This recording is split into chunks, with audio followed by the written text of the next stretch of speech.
பிரம்மத்தை அறிந்தவன் பிரம்மமாகிறான் அப்படின்னு ஒரு பெரியவர் பேசினார் ஒரு கோவிலில். தைத்திரிய உபனிஷத்து அப்படி சொல்லுதான். இதை கேட்கும் பொழுது நமக்கு ஒரு சந்தேகம் வரும். அது எப்படி? பிரம்மத்தை அறிந்தவன் பிரம்மம் ஆகிறான்னா, சிங்கத்தை அறிந்தவன் சிங்கம் ஆகிறானா, தோசையை அறிந்தவன் தோசை ஆகிறானா?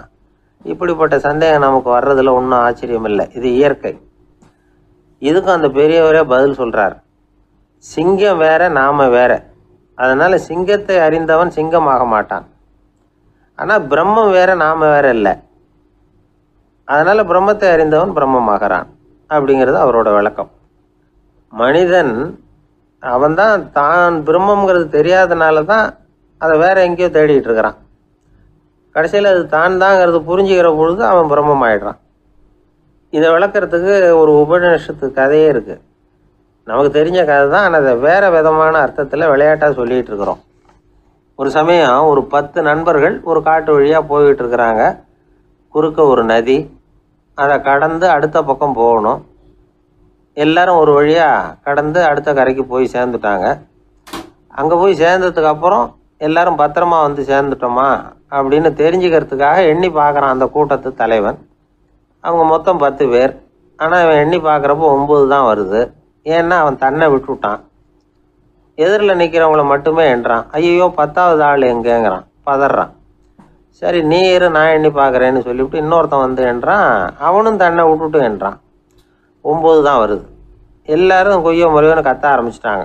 அந்த சமயத்தில் ஒரு பெரியவர் அந்த பக்கமாக வர்றார். என்ன விஷயம்னு விசாரிக்கிறார். 10வது ஆளை 6 அடிச்சுட்டு போட்டுது அப்படின்னு சொல்லி இவங்க அழறாங்க. சரி அழாதீங்க அப்படின்னு சொல்லி அந்த தலைவனை பார்த்து இப்படி வாங்குறார். வர்றான். இப்போ எனக்கு முன்னாடி ஒரு தரம் எண்ணு பார்க்கலாம்ங்கிறார். 1 2 3ன்னு ஆரம்பித்து 9ல் வந்து முடிக்கிறான். உடனே பெரியவர் நீ தான் அந்த 10வது ஆள் அப்படிங்கிறார். இது உண்மை. நாம தான் அது. நாம தான் நம்மளை வேற எங்கேயோ தேடிட்டு இருக்கிறோம். நாம் எங்கேயோ தேடிட்டு இருக்கிறோமே, அந்த பிரம்மம் நாம தான். இப்படி ஒரு பெரிய உண்மையை விளக்கிறதுக்காக தான் அப்படி ஒரு கதை சொல்லப்பட்டது. ஆனால் அதை வந்து நாம் வேறு விதமாக வேடிக்கையாக உபயோகப்படுத்திக்கிட்டு இருக்கிறோம். எப்படி தெரியுமா? ஒரு ஆத்தங்கரையில் ஒரு 10 பேர் முழிச்சுக்கிட்டே நின்றுக்கிட்டு இருந்தாங்களாம். அந்த பக்கமாக வந்த ஒருத்தன் ஏன் இப்படி முழிச்சுக்கிட்டு நிற்கிறீங்கன்னு கேட்டிருக்கிறான். எங்களுக்கு நீச்சல் தெரியாது, நாங்கள்லாம் அடுத்த கரைக்கு போய் சேரணும் அப்படின்னு நாங்களாம். சரி நான் கொண்டுட்டு போய் விடுறேன். எல்லாரும் அக்கறைக்கு போய் சேர்ந்த உடனே ஆளுக்கு ₹1 வீதமாக மொத்தம் ₹10 எனக்கு கொடுக்கணும் அப்படின்ட்டுருக்கான் இவன். சரின்னு ஒத்துக்கிட்டாங்க. இவன் ஒவ்வொருத்தராக கையை பிடிச்சி மெதுவாக ஆற்றுல இறக்கி அழைச்சிட்டு போயிட்டான். 9 பேரை கரை சேர்த்துட்டான். 10வது ஆள் பாதி ஆற்றுல போயிட்டு இருக்கிறப்போ திடீர்னு வெள்ளம் வந்துட்டுது. புடி நழுவி போச்சு. கையை விட்டுட்டான். வெள்ளம் அடிச்சுட்டு போட்டுது. அழைச்சிட்டு வந்தவன் நீச்சல் அடித்து தட்டு தடுமாறி கரைக்கு வந்து சேர்ந்துட்டான். கரையில் இருந்தவங்களுக்கு இந்த விஷயம் தெரியாது. இருந்தாலும் இவன் உடம்பு பூரா நனைஞ்சி கொஞ்சம் அதிகமாக மூச்சு வாங்க நின்றுக்கிட்டு இருந்தானா, ஏங்க ஏன் இப்படி மூச்சு வாங்குது, என்ன விஷயம் அப்படின்னு கேட்டாங்களாம். அதுக்கு இவன் கொஞ்சமாக அலட்டிக்காமல் சொன்னானா, வேற ஒன்றும் இல்லை, நீங்கள் கொடுக்க வேண்டிய ₹10ல் ₹1 குறைஞ்சி போச்சு அவ்வளவுதான் அப்படின்னானா. ஏங்க எங்கே போயிட்டு வரீங்க அப்படின்னு கேட்டேன். எனக்கு வேண்டப்பட்ட ஒருத்தரை பார்த்து. ஆஸ்பத்திரிக்குன்னார். எந்த ஆஸ்பத்திரிக்குன்னே? மாட்டு ஆஸ்பத்திரிக்குன்னார். என்ன விஷயம்னே? மாமனாருக்கு உடம்பு சரியில்லை, அதுதான் மாட்டு ஆஸ்பத்திரிக்கு போயிட்டு வரேன்னார். அட பாவி, அதுக்கு அந்த ஆஸ்பத்திரிக்கா போவாங்க அப்படின்னு ஆச்சரியமா. அட அது இல்லைப்பா, முதல்ல எங்கள் குடும்ப டாக்டர் தான் தேடிக்கிட்டு போனேன். அவர் அந்த நேரத்தில் அவர் வளர்க்குற நாய்க்குட்டிக்கு உடம்பு சரியில்லைன்னு சொல்லி அதை தூக்கிக்கிட்டு மாட்டு ஆஸ்பத்திரிக்கு போயிட்டாராம் சொன்னாங்க. அதனால் அங்கே போய் அவரை சந்தித்து விஷயத்தை சொல்லிவிட்டு வர்றேன்னார். அப்புறம் தான் எனக்கு கொஞ்சம் நிம்மதியாக இருந்தது. பொதுவாக நமக்கு தெரிஞ்ச வரையில் டாக்டர்கள் 2 வகை. நமக்கு வைத்தியம் பண்ணுற டாக்டர்கள் ஒரு வகை, நம்மக்கிட்ட இருக்கிற ஆடு மாடு கோழிக்கு வைத்தியம் பண்ணுற டாக்டர்கள் ஒரு வகை. இப்போ தான் எனக்கு தெரியும் இன்னொரு வகையான டாக்டர்களும் உண்டுங்கிறது. அது யாருன்னா பூச்சிகளுக்கு வைத்தியம் பண்ணுற டாக்டர்கள், அதாவது பூச்சி டாக்டர்கள். வெளிநாடுகளில் அப்படிலாம் கூட சில பேர் இருக்கிறாங்க. பிரிட்டனில் யார்க்ஷயர் வட்டாரத்தில் ராதர்ஹாம் அப்படின்னு ஒரு ஊர். அங்கே ஒரு விலங்கியல் மருத்துவர் பேர் டாக்டர் லான்ஸ் ஜெப்சன். அவர் ஆஸ்பத்திரி வாசலில் பார்த்தீங்கன்னா தினமும் நிறைய பேர் நின்றுக்கிட்டு இருப்பாங்க. கையில் கண்ணாடி குடுவை, தகர டப்பா இப்படி ஏதாவது இருக்கும். அதுக்குள்ளே ஏதாவது பூச்சிகள் இருக்கும். அதுக்கு வைத்தியம் பண்ணுறதுக்காக வந்தவங்க தான் அவங்க எல்லாம். சிலந்தி பூச்சி, பல்லி, தேளு, பாம்பு இப்படி ஏதாவது இருக்கும். பொழுதுபோக்காக சில பேர் நாய், பூனை, கிளி, மைனா, புறா இப்படி ஏதாவது வளர்க்குறாங்கல்ல, அது மாதிரி இப்போல்லாம் தேளு, பல்லி, பாம்பு, பூச்சி இதையெல்லாம் வளர்க்க ஆரம்பிச்சிட்டாங்களாம். இது ஒரு புது ஃபேஷன். இப்போ கூண்டுக்குள்ளே டப்பாக்குள்ளே போட்டு வளர்க்குறது, அதுக்கு ஏதாவது நோய் வந்துட்டுதுன்னா வைத்தியம் பண்ணுறதுக்கு டாக்டர்கிட்ட வந்துட வேண்டியது, இப்படி இந்த பழக்கம்லாம் நிறையா வந்துட்டுது. ரத்தம் உறிஞ்சிற அட்டைகள் கூட இவங்ககிட்ட வைத்தியத்துக்கு வருதான். சிலந்திகளில் செங்கால் சிலந்தின்னு ஒரு வகை. மத்திய அமெரிக்க காடுகளில் இது அதிகம். சிலந்திகள்லேயே ரொம்ப விலை உசந்தது இந்த ரகம்தான். கால்களில் சிவப்பு கோடுகள் இருக்கும். இந்த இனம் இப்போ குறைஞ்சிக்கிட்டே வர்றதுனால சர்வதேச விதிகளின்படி இவற்றின் ஏற்றுமதி இறக்குமதிக்கு தடை விதிக்கப்பட்டிருக்குது. அதனால் இதை வளர்க்குறவங்க வீட்டுக்குள்ளேயே இனவிருத்தி மூலமாக பெருக்கி விற்பனை பண்ணிட்டு வராங்களாம். அந்த வகை சிலந்திகள் தான் இப்போ வைத்தியத்துக்கு அதிகமாக வருதான். சரி, இதுக்கெல்லாம் எப்படி வைத்தியம் பண்ணுறாங்க? முதல்ல அதை குளிர்பதன பெட்டியின் வழுவழுப்பான சுவரில் விட்ட உடனே அதெல்லாம் மெதுவாக இறங்கி வரும். அப்போ அதன் நோயை கண்டுபிடிக்கிறது சுலபம். அப்புறம் அதுக்கு கிருமிகளை கொல்லக்கூடிய மருந்துகளையோ வலி நிவாரண மருந்துகளையோ கொடுப்பாங்க. கால் உடைஞ்ச சிலந்திகளுக்கு பசையை கொண்டு ஆப்ரேஷன் பண்ணுவாங்க. சில சிலந்திகளுக்கு உடைஞ்ச காலை எடுத்துட்டா புதிய கால் வளர்ந்துடும். சிலந்திகளை மனிதர்கள் கையில் எடுக்கிறப்போ அது பயந்து போய் கீழே குதிக்குது. அதனால் கால் உடஞ்சி விடுது, இல்லைன்னா வயிறு சேதமடையுது. அந்த நிலைமையில் வர்ற சிலந்திகளுக்கு மயக்க மருந்து கொடுத்து ஆப்ரேஷன்லாம் கூட பண்ணுறாங்களாம். பார்த்தீங்களா பூச்சிகளுக்கு வந்த வாழ்வே. நம்ம ஊர்லேயும் வீடுகளில் பூச்சிகள் வளர்க்குறது உண்டு.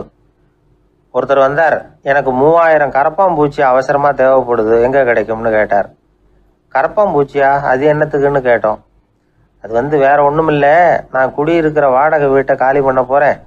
வீட்டு சொந்தக்காரர் என்ன சொல்கிறாருன்னா, இந்த வீட்டுக்கு நான் குடி வந்தப்போ எப்படி இருந்ததோ அதே நிலைமையில் விட்டுட்டு போகணும்னு வீட்டுக்காரர் சொல்லியிருக்கிறார், அதனால தான் கேட்டேன் அப்படின்னார். உலகத்தில் எது எதுக்கோ ஆராய்ச்சி கூடங்கள் இருக்குதுல்ல, அது மாதிரி தூக்கத்தை பற்றி ஆராய்ச்சி பண்ணுறதுக்கு ஒரு ஆராய்ச்சி கூடம் இருக்குது. அப்படி ஆராய்ச்சி பண்ணணும்னா அதுக்கு மூழ்கிக்கிட்டு இருக்கணும்ல. அதனால தான் அந்த ஆராய்ச்சி கூடம் இங்கே இல்லை. அமெரிக்காவில் பாஸ்டன் பல்கலைக்கழக மருத்துவமனையில் அது இருக்குது. அங்கே தூக்கத்தை பற்றி பலவிதமான ஆராய்ச்சிகள் பண்ணிகிட்டு இருக்கிறாங்க. அந்த ஆராய்ச்சி கூடத்தில் இயக்குனராக இருக்கிற ஒரு நிபுணர், அவர் என்ன சொல்கிறார் தெரியுமா? உங்களுக்கு தூக்கம் வரலையா, நீங்கள் நல்லா தூங்குறதுக்கு தாராளமாக சில யோசனைகளை என்னால் சொல்ல முடியும் அப்படிங்கிறார். யோசனை தானே, காசா பணமாக கேட்டு வச்சுக்கலாமே. உணவு, மனநிலை, தூங்கும் இடத்தோட சூழ்நிலை, படுக்கைக்கு செல்றப்போ உள்ள பழக்க வழக்கங்கள், இது காரணமாக ஒருத்தருக்கு தூக்கம் வராமல் போகலாம். தூக்கம் வராததுக்கு இதுதான் காரணம்னா அதையெல்லாம் சுலபமாக கட்டுப்படுத்தலாங்கிறார் அவர். தூக்கத்தை வரவழைக்கக்கூடிய ஒரு நல்ல மருந்து உடற்பயிற்சி. ஆனால் ஒன்று, படுக்க போகிற நேரத்தில் இது மாதிரி உடற்பயிற்சிகள் எல்லாம் செய்யக்கூடாது. கொஞ்சம் முன்னாடி பகல்லையே இந்த பயிற்சிகளை செய்கிறது நல்லது. தூக்கம் வராமல் அவதிப்படுறவங்க பிற்பகல் நேரங்களில் காஃபி, டீ இது மாதிரி பானங்களை சாப்பிடக்கூடாது. மது அருந்துறது கூட தூக்கத்தை பாதிக்கும். வெது வெதுப்பான நீரில் குளிக்கிறது, தியானத்தில் ஈடுபடுறது, ஓய்வாக இருக்கிறது, படுக்கிறது, அதாவது படுக்கிறதுக்கு முன்னாடி ஒரு கோவலை பால் சாப்பிட்றது, இதெல்லாம் தூக்கத்தை வரவழைக்கிறது ரொம்ப உதவியாக இருக்கும். இன்னொரு விஷயம் என்னென்னா, தூங்கி ஆகணுமேங்கிற கவலை வேண்டியதில்லை. அப்படி நினச்சி கவலைப்படுறதை விட்டுடணும். தூக்கம் வரலையா, உடனே படுக்கையை விட்டு எழுந்திரிக்க வேண்டியது. வெளியில் வாங்க, வேறு ஏதாவது வேலையில் ஈடுபடுங்க, கொஞ்சம் நேரம் உலாவுங்க, அல்லது ஏதாவது ஒரு புஸ்தகத்தை எடுத்து படிங்க. களைப்பு ஏற்பட்டால் மறுபடியும் படுக்கைக்கு போங்க, தூக்கம் தானே வந்துடும். ஒரு விஷயத்தை மட்டும் நல்லா ஞாபகத்தில் வச்சுக்கணும். படுக்கைக்கு போகிறப்போ உங்கள் மற்ற எல்லா பிரச்சனைகளையும் மறந்துடணும். அது எப்படி சார் முடியும், அந்த நேரம் தானே எல்லா பிரச்சனையும் வரிசையாக ஞாபகத்துக்கு வருது அப்படின்னு நாம் நினைக்கலாம். ஆனால் பழக்கத்தில் அதை நாம் மாற்றிக்க முடியும். கொஞ்சம் முயற்சி பண்ணணும், அவ்வளோதான். இது எல்லாமே ஆராய்ச்சி பண்ணி பார்த்துட்டு அந்த நிபுணர் சொல்கிற கருத்து தான். இன்னொரு விஷயமும் அவர் சொல்கிறார்.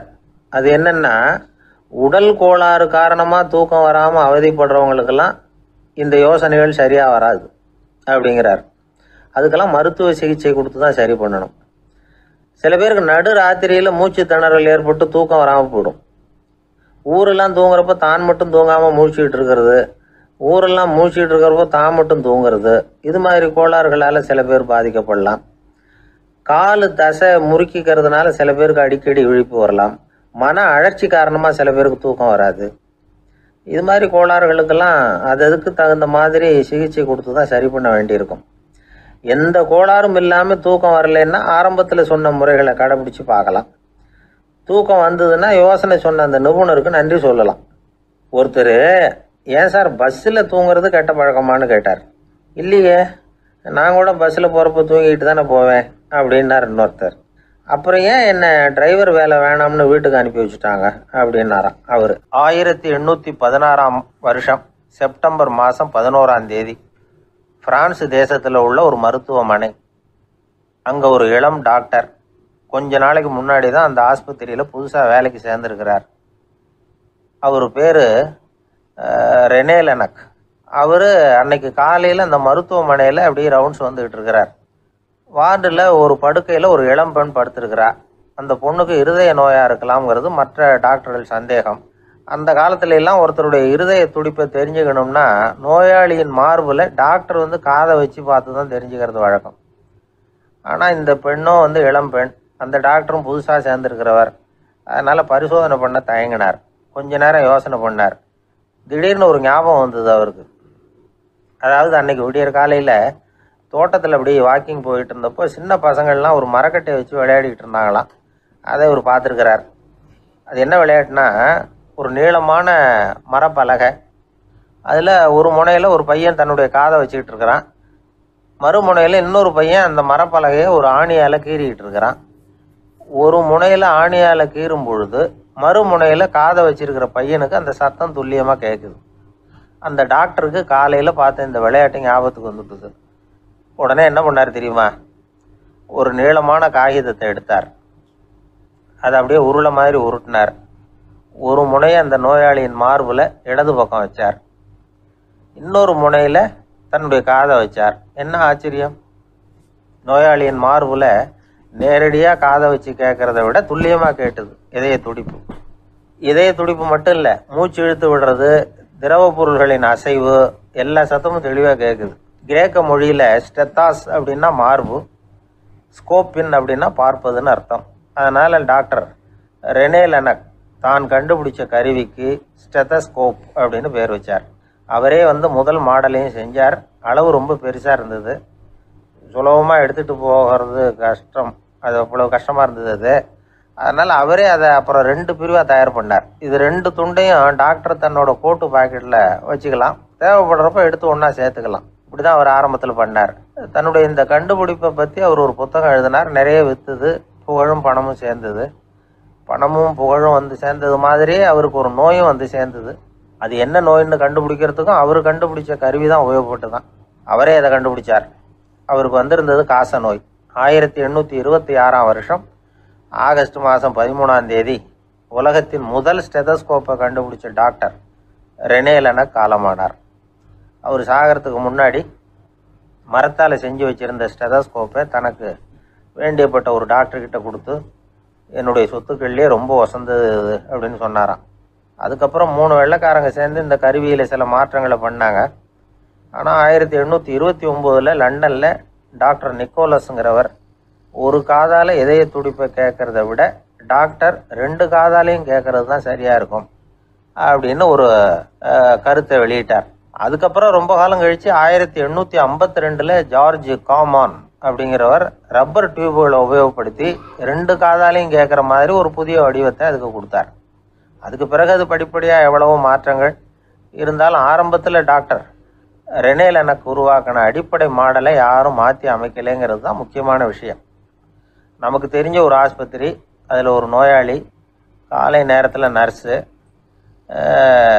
அந்த பக்கமாக போயிட்டு இருந்தாங்க. அதை பார்த்துட்டு ஒரு நர்ஸுன்னு கத்துறார். நர்ஸு அவசரமாக ஓடி என்ன விஷயம்னு கேட்டாங்க. சிஸ்டர், இங்கே பாருங்கள், உங்கள் டாக்டரை என் நெஞ்சில் ஒரு காதை வச்சு கேட்டுக்கிட்டு இருக்கிறார் அப்படின்னார் நோயாளி. சிஸ்டர் பதட்டப்படாமல், அதனால் என்ன, இந்த டாக்டர் பழமையான விஷயங்களில் ரொம்ப நம்பிக்கை உள்ளவர், அதனால் ஸ்டெதாஸ்கோப்பை உபயோகப்படுத்தாமல் காதை வச்சு கேட்குறார், அது ஒன்றும் தப்பு இல்லை அப்படின்னாங்களாம். ஐயோ, அதுக்காக இல்லை சிஸ்டர், இவர் என் நெஞ்சு மேலே தலையை வச்சது நேற்று ராத்திரி 9 மணி, இப்போ விடிஞ்சு போச்சு, இன்னமும் தலையை எடுக்கவே இல்லை, அதுக்காக தான் சந்தேகப்பட்டு உங்களை கூப்பிடுறேன் அப்படின்னாராம். எதிர்காலத்தை நினச்சா எனக்கு ரொம்ப பயமாக இருக்குது சார் அப்படின்னு சொல்கிறவங்க நிறைய பேர் இருக்கிறாங்க. அதாவது பயப்படாத மனிதர்கள்னு யாருமே கிடையாது. ஒவ்வொருத்தருக்கும் ஒவ்வொரு விதமான பயம் இருந்தாலும் ஒட்டுமொத்தமாக பார்க்குறப்போ மனிதனுக்கு 6 விதமான பய உணர்வுகள் வரலாம் அப்படின்னு பெரியவங்க சொல்கிறாங்க. எல்லா விதமான பயமும் இந்த 6 வகைக்குள்ள அடக்கம். அந்த 6 வகை பயமும் 6 எதிரிகள் மாதிரியாம். 6 எதிரிகளையும் புரிஞ்சுக்கிட்டோம்னா போதும், வாழ்க்கையில் சுலபமாக வெற்றி அடைய முடியும்.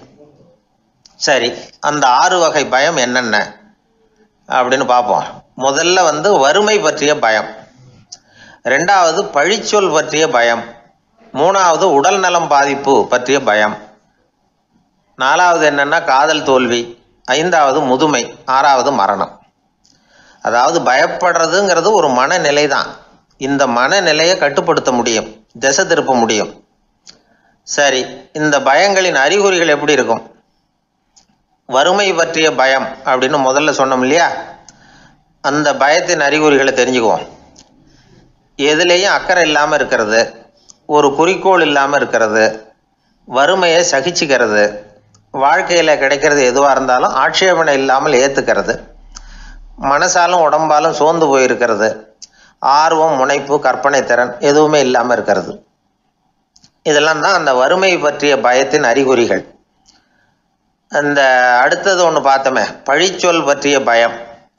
அதாவது அடுத்தவங்க நம்மளை குறை சொல்லி விடுவாங்களோ அப்படிங்கிற பயம். இதுக்கு அறிகுறி என்ன தெரியுமா? புதியவர்களை சந்திக்கிறதுக்கு பயப்படுறது, முடிவு எடுக்க முடியாமல் குழம்புறது, பிரச்சனைகளை தவிர்க்க விரும்புறது, தாழ்வு மனப்பான்மை, வரவுக்கு மீறி செலவு செஞ்சு இமேஜை உயர்த்திக்கிறது, குறிக்கோள் இல்லாத வாழ்க்கை, இதெல்லாம் தான் அதுக்கு அறிகுறிகள். 3வது பயம் உடல் நலம் பாதிப்பு பற்றிய பயம், அதாவது நோய் பற்றிய பயம். ஒரு உண்மை என்ன தெரியுமா? டாக்டரை சந்திக்கிற மனிதர்களில் 75% பேர் தங்களுக்கு நோய் வந்துட்டுதுங்கிற கற்பனையில் இருக்கிறவங்களாம். நிஜமாவே நோய் கிடையாது அவங்களுக்கு. இந்த பயத்தின் அறிகுறிகள் என்னென்னா, வியாதிக்கான அறிகுறிகள் தன்னிடம் இருக்கிறதாக நினச்சிக்கிறது, எந்த நேரமும் வியாதியை பற்றியே பேசி பேசி மனசை அங்கேயே வச்சிருக்கிறது, நோய் சம்பந்தமான செய்திகளை படித்து நமக்கு இப்படி ஆயிடுமோ அப்படின்னு வேதனைப்படுறது, இதெல்லாம் தான் அதுக்கு அறிகுறிகள். 4வது பயம் காதல் தோல்வி. இது ரொம்ப வேதனை, உடம்பையும் மனசையும் சீரழிச்சு விடும். ஆண்களை விட பெண்கள் தான் இந்த பய உணர்வில் அதிகமாக பாதிக்கப்படுறாங்க. 5வது முதுமை பற்றிய பயம். 6வது மரண பயம், வயசான காலத்தில் எப்படி சமாளிக்கிறது அப்படிங்கிற பயம். ஆக இதையெல்லாம் நாம் புரிஞ்சிக்க வேண்டியது ரொம்ப அவசியம். இந்த 6 வகை பயங்களை சரியாக புரிஞ்சுக்கிட்டு நாம் நடந்துக்கணும். வாழ்க்கையின் முன்னேற்றத்துக்கு இந்த பயங்கள் முட்டுக்கட்டே ஆகிடக்கூடாது. உழைச்சி பணம் சேர்க்கணும், உற்சாகமாக மனசை வச்சுக்கணும். மனசை கட்டுப்படுத்துகிற மார்க்கம் தெரிஞ்சுக்கிட்டா போதும், எல்லாம் சரியாக வந்துடும். நம்ம ஆள் ஒருத்தன் சொன்னான், சார் எனக்கு வறுமை பற்றிய பயம்தான் இருந்தது, ஒரே ராத்திரியில் 30,000 ரூபா தயார் பண்ணிவிட்டேன், இப்போ எனக்கு இன்னொரு பயம் வந்துட்டுதுன்னா. என்ன பயம்னு கேட்டாங்க. போலீஸு கண்டுபிடிச்சிருமோங்கிற பயம்னா. இது இந்த பயத்தில் அடங்காது. அதனால் அஞ்சி அஞ்சி சாவார், அஞ்சாத பொருள் இல்லை அப்படின்னு பாரதி சொன்னார் இல்லையா, அது மாதிரி பயத்தை புரிந்து கொண்டு அதற்கு தகுந்த மாதிரி நம்முடைய வாழ்க்கையை அமைத்து கொள்ள வேண்டும். அப்படி அமைத்து கொள்ளுகிறவர்களுக்கு வெற்றி நிச்சயம். அந்த காலத்துல எல்லாம் படிக்கிறதுங்கிறது எப்படி தெரியுமா? குருகுல வாசம் செஞ்சு படிக்கணும். ஆசிரியருங்கிறவர் ஆசிரமத்தில் இருப்பார். அங்கே போய் அவருக்கு தொண்டுகள் செய்யணும், துணிகள்லாம் துவைச்சி போடணும், தூங்கும்போது காலை பிடிச்சி விடணும், புழுக்கமாக இருந்தால் விசிறி மட்டை எடுத்து விசிறணும். அப்படியே அப்பப்போ அவர் சொல்லிக் கொடுக்குற பாடத்தையும் கற்றுக்கணும். அவர் சொல்லிக் கொடுக்குற பாடங்களை ஓலைச்சுவடிகளில் எழுதிக்கணும். இதுதான் குருகுல வாசம்ங்கிறது. இப்போ மாதிரிலாம் கிடையாது. ஆக குருகுல வாசம்ங்கிறது மனசையும் பண்படுத்தும், அறிவையும் பண்படுத்தும். அப்படி ஒரு பயிற்சி அது. அந்த காலத்தில் பஞ்சபாண்டவர்கள் ஒரு குருகுலத்தில் படிக்க போனாங்களாம். ஏற்கனவே அங்கே ஒரு 15 பேர் இருந்திருக்கிறாங்க. இவங்களையும் சேர்த்து மொத்தம் 20 பேர். எல்லாரும் ரொம்ப ஆர்வத்தோடு அங்கே தங்கி படிச்சுக்கிட்டு இருக்கிறாங்க. 2 வருஷம் ஓடி போச்சு. எல்லாரும் ஊருக்கு திரும்ப வேண்டிய நேரம். ஆசிரியர் ஒவ்வொருத்தராக கூப்பிட்டார். இது வரைக்கும் என்ன கற்றுக்கிட்ட அப்படின்னு கேட்டார். அவங்க தாங்கள் எழுதி வச்சுருந்ததை சொன்னாங்க, கற்றுக்கிட்டதை சொன்னாங்க. அங்கே படிக்க வந்தவங்க எல்லாருமே புத்திசாலிகள். அது மட்டும் இல்லை, பல பேர் அரச குடும்பத்தை சேர்ந்தவங்க, இளவரசர்களாக வேற இருக்கிறவங்க. அதனால் அவங்கக்கிட்ட அபாரமான கல்வி அறிவை எதிர்பார்த்தார். ஒருத்தன் வந்தான், தான் எழுதி வச்சிருந்த சரித்திர பாடம் பூராவையும் படித்து காட்டினான். இன்னொருத்தன் வந்தான், தான் எழுதி வச்சிருந்த பூகோள பாடம் பூராவையும் படித்து காட்டினான். இப்படி ஒவ்வொருத்தராக அவங்க படித்தது என்னங்கிறத படித்து காட்டிவிட்டு போனாங்க. கடைசியாக தர்மர் வந்தார், பேசாமல் நிற்கிறார். தன் கையில் இருந்த ஓலைச்சுவடி கேட்டால் அவர் பிரிக்கவே இல்லை. ஆசிரியர் இவர்கிட்ட தான் அதிகமாக எதிர்பார்த்தார். ஆனால் இவரும் பேசாமல் நின்றுட்டு இருக்கிறார். நீ என்ன கற்றுக்கிட்ட சொல்லு, ஓலைச்சுவடியை பிரித்து படினார் அந்த முனிவர். தருமர் அசையவே இல்லை. மெதுவாக சொன்னார், ஐயா, நான் கற்றுக்கிட்டது ஒன்றே ஒன்று தான். அதுதான் வாழ்க்கையில் எனக்கு ரொம்ப முக்கியமான பாடமாக அமையும் அப்படின்னார். என்னது, என்கிட்ட 2 வருஷ காலமாக படிச்சு விட்டு கடைசியில் கற்றுக்கிட்டது ஒன்றே ஒன்று தானா அப்படின்னார் முனிவர். அவருக்கு ஒன்றும் புரியல. மற்ற மாணவர்களை விட இவர் பண்புகளில் உயர்ந்தவர், அறிவில் சிறந்தவர், வயசில் முதிர்ந்தவர். இவரே இப்படி சொன்னால் மற்றவங்க நிலைமை என்னத்துக்கு ஆறுது? அவங்க ரொம்பவும் கெட்டு போயிடுவாங்களே அப்படின்னு அவர் யோசனை பண்ணார். தர்மா, நல்லா யோசனை பண்ணி பதில் சொல்லு. 2 வருஷமாக நீ கற்றுக்கிட்டது என்ன அப்படின்னு தானே நான் கேட்குறேன். அதை கொஞ்சம் யோசனை பண்ணி சொல்லுன்னார் முனிவர் கொஞ்சம் கோபமாக. தருமர் முகத்தில் எந்த மாறுதலுமே இல்லை. இல்லையா, 2 வருஷமாக நான் கற்றுக்கிட்ட முக்கியமான பாடம் ஒன்றே ஒன்று தான்னார். இப்போ அந்த முனிவருக்கு கோபம் அதிகமாக வந்துடுச்சு. ஏன்பா, உனக்கு வெக்கமா இல்லையா? உன்னை விட வயசில் குறைஞ்சவங்க எவ்வளவு பாடம் கற்றுக்கிட்டு இருக்கிறாங்க, எவ்வளவு விரிவாக அவங்க படித்து காட்டினாங்க. நீயும் கூட நிறைய குறித்து வச்சிருக்கிற போல இருக்கு, அதை ஏன் பிரித்து படிக்கக்கூடாது அப்படின்னார். ஐயா, நான் சொல்கிறது உங்களுக்கு ஏமாற்றமாக இருந்தால் என்னை மன்னிக்கணும். நான் ரொம்ப முக்கியமாக கற்றுக்கிட்டு இருக்கிறது ஒன்றே ஒன்று தான், மற்ற எதையும் சொல்கிறதுக்கு விரும்பலைன்னார். மாணவர்கள்லாம் சிரிச்சுட்டாங்க. முனிவருக்கு கோபம் அளவுக்கு மீறி வந்துட்டு ஓங்கி அரைஞ்சு விட்டார் தருமரை அவர் கன்னத்தில். தருமர் கண்ணை செவந்து போட்டுது, கண்கள் கலங்கி போச்சு. ஆனாலும் அவர் அமைதியை இழக்கலை, தலை குனிஞ்சு நிற்கிறார். இவருடைய புடிவாதம் முனிவருக்கு இன்னும் ஆத்திரத்தை உண்டாக்கி விட்டது. இன்னொரு கண்ணத்திலே அரைஞ்சார். எல்லாரும் பயந்து போய் அமைதியாக நின்றுட்டு இருக்கிறாங்க. முனிவர் கத்துறார், அப்படி நீ கற்றுக்கிட்ட அந்த முக்கியமான பாடம் தான் என்ன, அதையாவது சொல்லு அப்படின்னார். ஐயா, அதை மட்டும் ஒரு ஓலைச்சுவடியில் தனியாக குறித்து வச்சிருக்கிறேன், இந்தாங்க, இதை நீங்களே படித்து பாருங்கன்னார். தருமர் ஓலைச்சுவடியை நீட்டினார். முனிவர் அதை வாங்கி பிரித்தார், சத்தம் போட்டு படித்தார். என்ன எழுதியிருக்காருன்னா, எப்படிப்பட்ட சோதனை ஏற்பட்டாலும் நிதானம் இழந்து கோபத்துக்கு ஆளாகக்கூடாது அப்படின்னு. இதுதான் அந்த ஓலைச்சுவடியில் அவர் எழுதி வச்சிருந்தது. அந்த ஒரு கணத்திலேயே முனிவரும் எல்லா மாணவர்களும் தருமரை புரிஞ்சுக்கிட்டாங்களாம்.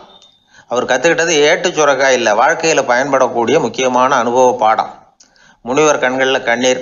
தருமரை அன்போடு கட்டி தழுவிக்கிட்டார். அப்புறம் சொன்னார், தர்மா, என்னை மன்னிச்சுரு, நீ மாணவன் இல்லை, ஆசிரியன். நான் இது வரைக்கும் தெரிஞ்சிக்காத அனுபவ பாடத்தை நீ இப்போ எனக்கு கற்றுக் கொடுத்துட்ட அப்படின்னு சொன்னாராம். அதனால் நிதானம் தவறக்கூடாதுங்கிறது ரொம்ப முக்கியமான ஒரு செய்தி. ஒரு ஆசிரியர் மாணவனை ஒரு கன்னத்தில் ஓங்கி அரைஞ்சுட்டார். இவன் நிதானம் தவறல, அமைதியாக நின்றுக்கிட்டு இருந்தான். அவர் ஒரு தடவை அரைஞ்சதும் எப்படி உன்னால் நிதானம் தவறாமல் இருக்க முடிஞ்சுது அப்படின்னு கேட்டாங்க நண்பர்கள். அவன் சொன்னான், நான் நிதானம் தவறி இருந்தா எங்கள் வாத்தியார் இன்னொரு கன்னத்துலேயும் அரைஞ்சிருப்பார், அது அதை விட பலமாக இருக்கும், அதனால தான் நான் அப்படி இருந்தேன் அப்படின்னு நானா. ஆக நாம் தெரிந்து கொள்ள வேண்டியது, வாழ்க்கையில் நிதானம் தவறாமல் இருக்க வேண்டும். அதுதான் வெற்றியின் ரகசியம். அந்த ஆளை கண்டா ஏன் இப்படி முகத்தை திருப்பிக்கிட்டு வர்றீங்க அப்படின்னு கேட்டார் ஒருத்தர் நண்பர்கிட்ட. எலெக்ஷனில் அவன் எதிர்த்து நின்னவன் சார், என்ன அவங்ககிட்ட நமக்கு என்ன பேச்சுவார்த்தை அப்படின்னாரான் ரொம்ப கோபமாக இவர். சரி, அந்த ஆள் யாருன்னு கேட்டேன். என் கூட பிறந்த தம்பி தான் சார் அப்படின்னார் அந்த கோபம் குறையாமல். அதாவது நம்ம ஊர் நிலவரம் இப்படி, அதாவது அண்ணனும் தம்பியும் எதிர்த்து நிற்பாங்க தேர்தலில், ஒருத்தர் கண்டா பேசிக்கிறது இல்லை. ஆனால் இங்கிலாந்தில் எப்படி தெரியுமா, அங்கே ஒரே மேடையில் போட்டி போடுற 2 வேட்பாளர்களும் பேசுவாங்களாம், பட்டிமன்றம் மாதிரி. ஒருத்தர் முதல்ல எழுந்திருப்பார், நான் இந்த தேர்தலில் வெற்றி பெற்றால் என்னென்ன செய்வேன் அப்படின்னு சொல்லிவிட்டு உட்காருவார். அதுக்கப்புறம் அடுத்தவர் எழுந்திருப்பார், அவர் சொல்லுவார், நான் வெற்றி பெற்றால் இந்த மக்களுக்கு என்னென்ன செய்வேன், இந்த நாட்டுக்கு என்னென்ன செய்வேன் அப்படிங்கிறத சொல்லிவிட்டு உட்காருவார். 2 பேரும் ஒரே மேடையில் பேசுவாங்க. மக்கள் 2 பேர் பேச்சையும் கேட்டுக்கிட்டு ஒரு முடிவுக்கு வருவாங்க. இதுதான் அங்கே உள்ள பழக்கம். இங்கே அப்படி இல்லை. இங்கே ஒருத்தர் பார்த்தாவே முகத்தை திருப்பிக்கிறது. ஒரு தடவை இது மாதிரி ஒரு கூட்டம் நடந்துகிட்டு இருக்கு அங்கே வெளிநாட்டில் தான். நேரத்துக்கு சரியாக ஒரு வேட்பாளர் வந்து சேரலை. இது இங்கிலாந்தில் நடந்த நிகழ்ச்சி.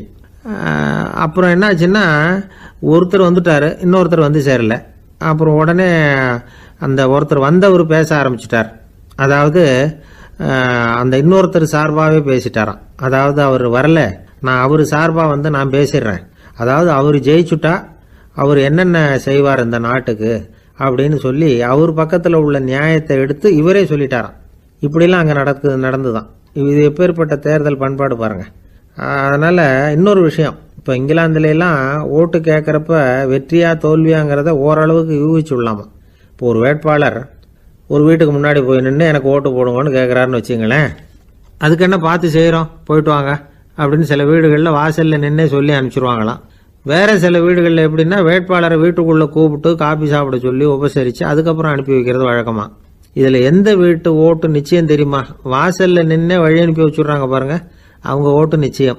உள்ளே கூப்பிட்டு காப்பி கொடுத்து அனுப்புகிறாங்க பாருங்க, அவங்க ஓட்டு நிச்சயம் இல்லையா? சரி, அப்புறம் ஏன் அந்த உபசரிப்பு அப்படின்னு கேட்டால் அதுக்கு ஒரு காரணத்தை சொல்கிறாங்க. அதாவது அது ஒரு அனுதாபத்தை தெரிவிக்கிற முறையாம். ஐயோ பாவம், நாம் இவருக்கு ஓட்டு தான் போட போகிறதில்ல, எதையாவது செய்வோம், காப்பியாவது சாப்பிட்டு போகட்டும் அப்படிங்கிற எண்ணமா. இப்படி அந்த ஒரு பழக்கம். ஆக அந்த ஊரில் நிறைய காப்பி சாப்பிட்ணும்னு ஒருத்தர் ஆசைப்பட்டால் தேர்தலில் தோற்று போகிறதுக்கு தயாராக இருக்கணும். ஒரு சமயம் ஒரு ஊரில் தேர்தல் நடந்துதான். ஒரு தொகுதியில் நின்று தோற்று போன ஒருத்தர் கையில் ஒரு துப்பாக்கியோட ஊருக்குள்ளே சுற்றிக்கிட்டு இருந்தாராம். ஒரு போலீஸ்காரர் அவரை பார்த்துட்டு சந்தேகப்பட்டிருக்கார். அதனால் அவரை தடுத்து நிறுத்தி, என்ன இது துப்பாக்கியோட சுற்றுறீங்களேன்னு விசாரிச்சிருக்கார். இதுக்கு அவர் சொன்னாராம், சார், இந்த தொகுதியில் மொத்தம் 1,00,000 வாக்காளர்கள், அதில் எனக்கு 10,000 பேர் மட்டும்தான் எனக்கு ஓட்டு போட்டிருக்கிறாங்க. அப்படின்னா எனக்கு வேண்டாதவங்க இந்த தொகுதியில் 90,000 பேர் இருக்கிறாங்கன்னு அர்த்தம். இப்படி ஒரு சூழ்நிலையில் நான் என்னுடைய பாதுகாப்புக்கு ஆயுதம் இல்லாமல் நடமாடலாமா அப்படின்னு கேட்டாராம். எவ்வளவு எச்சரிக்கை பாருங்க. நம்ம ஊரில் சில பேர் ஓட்டு கேட்குற விதமே தனி. ஒருத்தர் ரொம்ப சாமர்த்தியமாக ஓட்டு கேட்பாராம். அவர் எப்படின்னா, ஒரு வீட்டுக்கு போகிறாருன்னு வச்சுங்களேன், அந்த நேரம் அந்த வீட்டுக்காரரு என்ன செஞ்சுக்கிட்டு இருக்கிறாரோ அதே வேலையை இவரும் கொஞ்ச நேரம் செய்வாராம், அவருக்கு ஒத்தாசையா.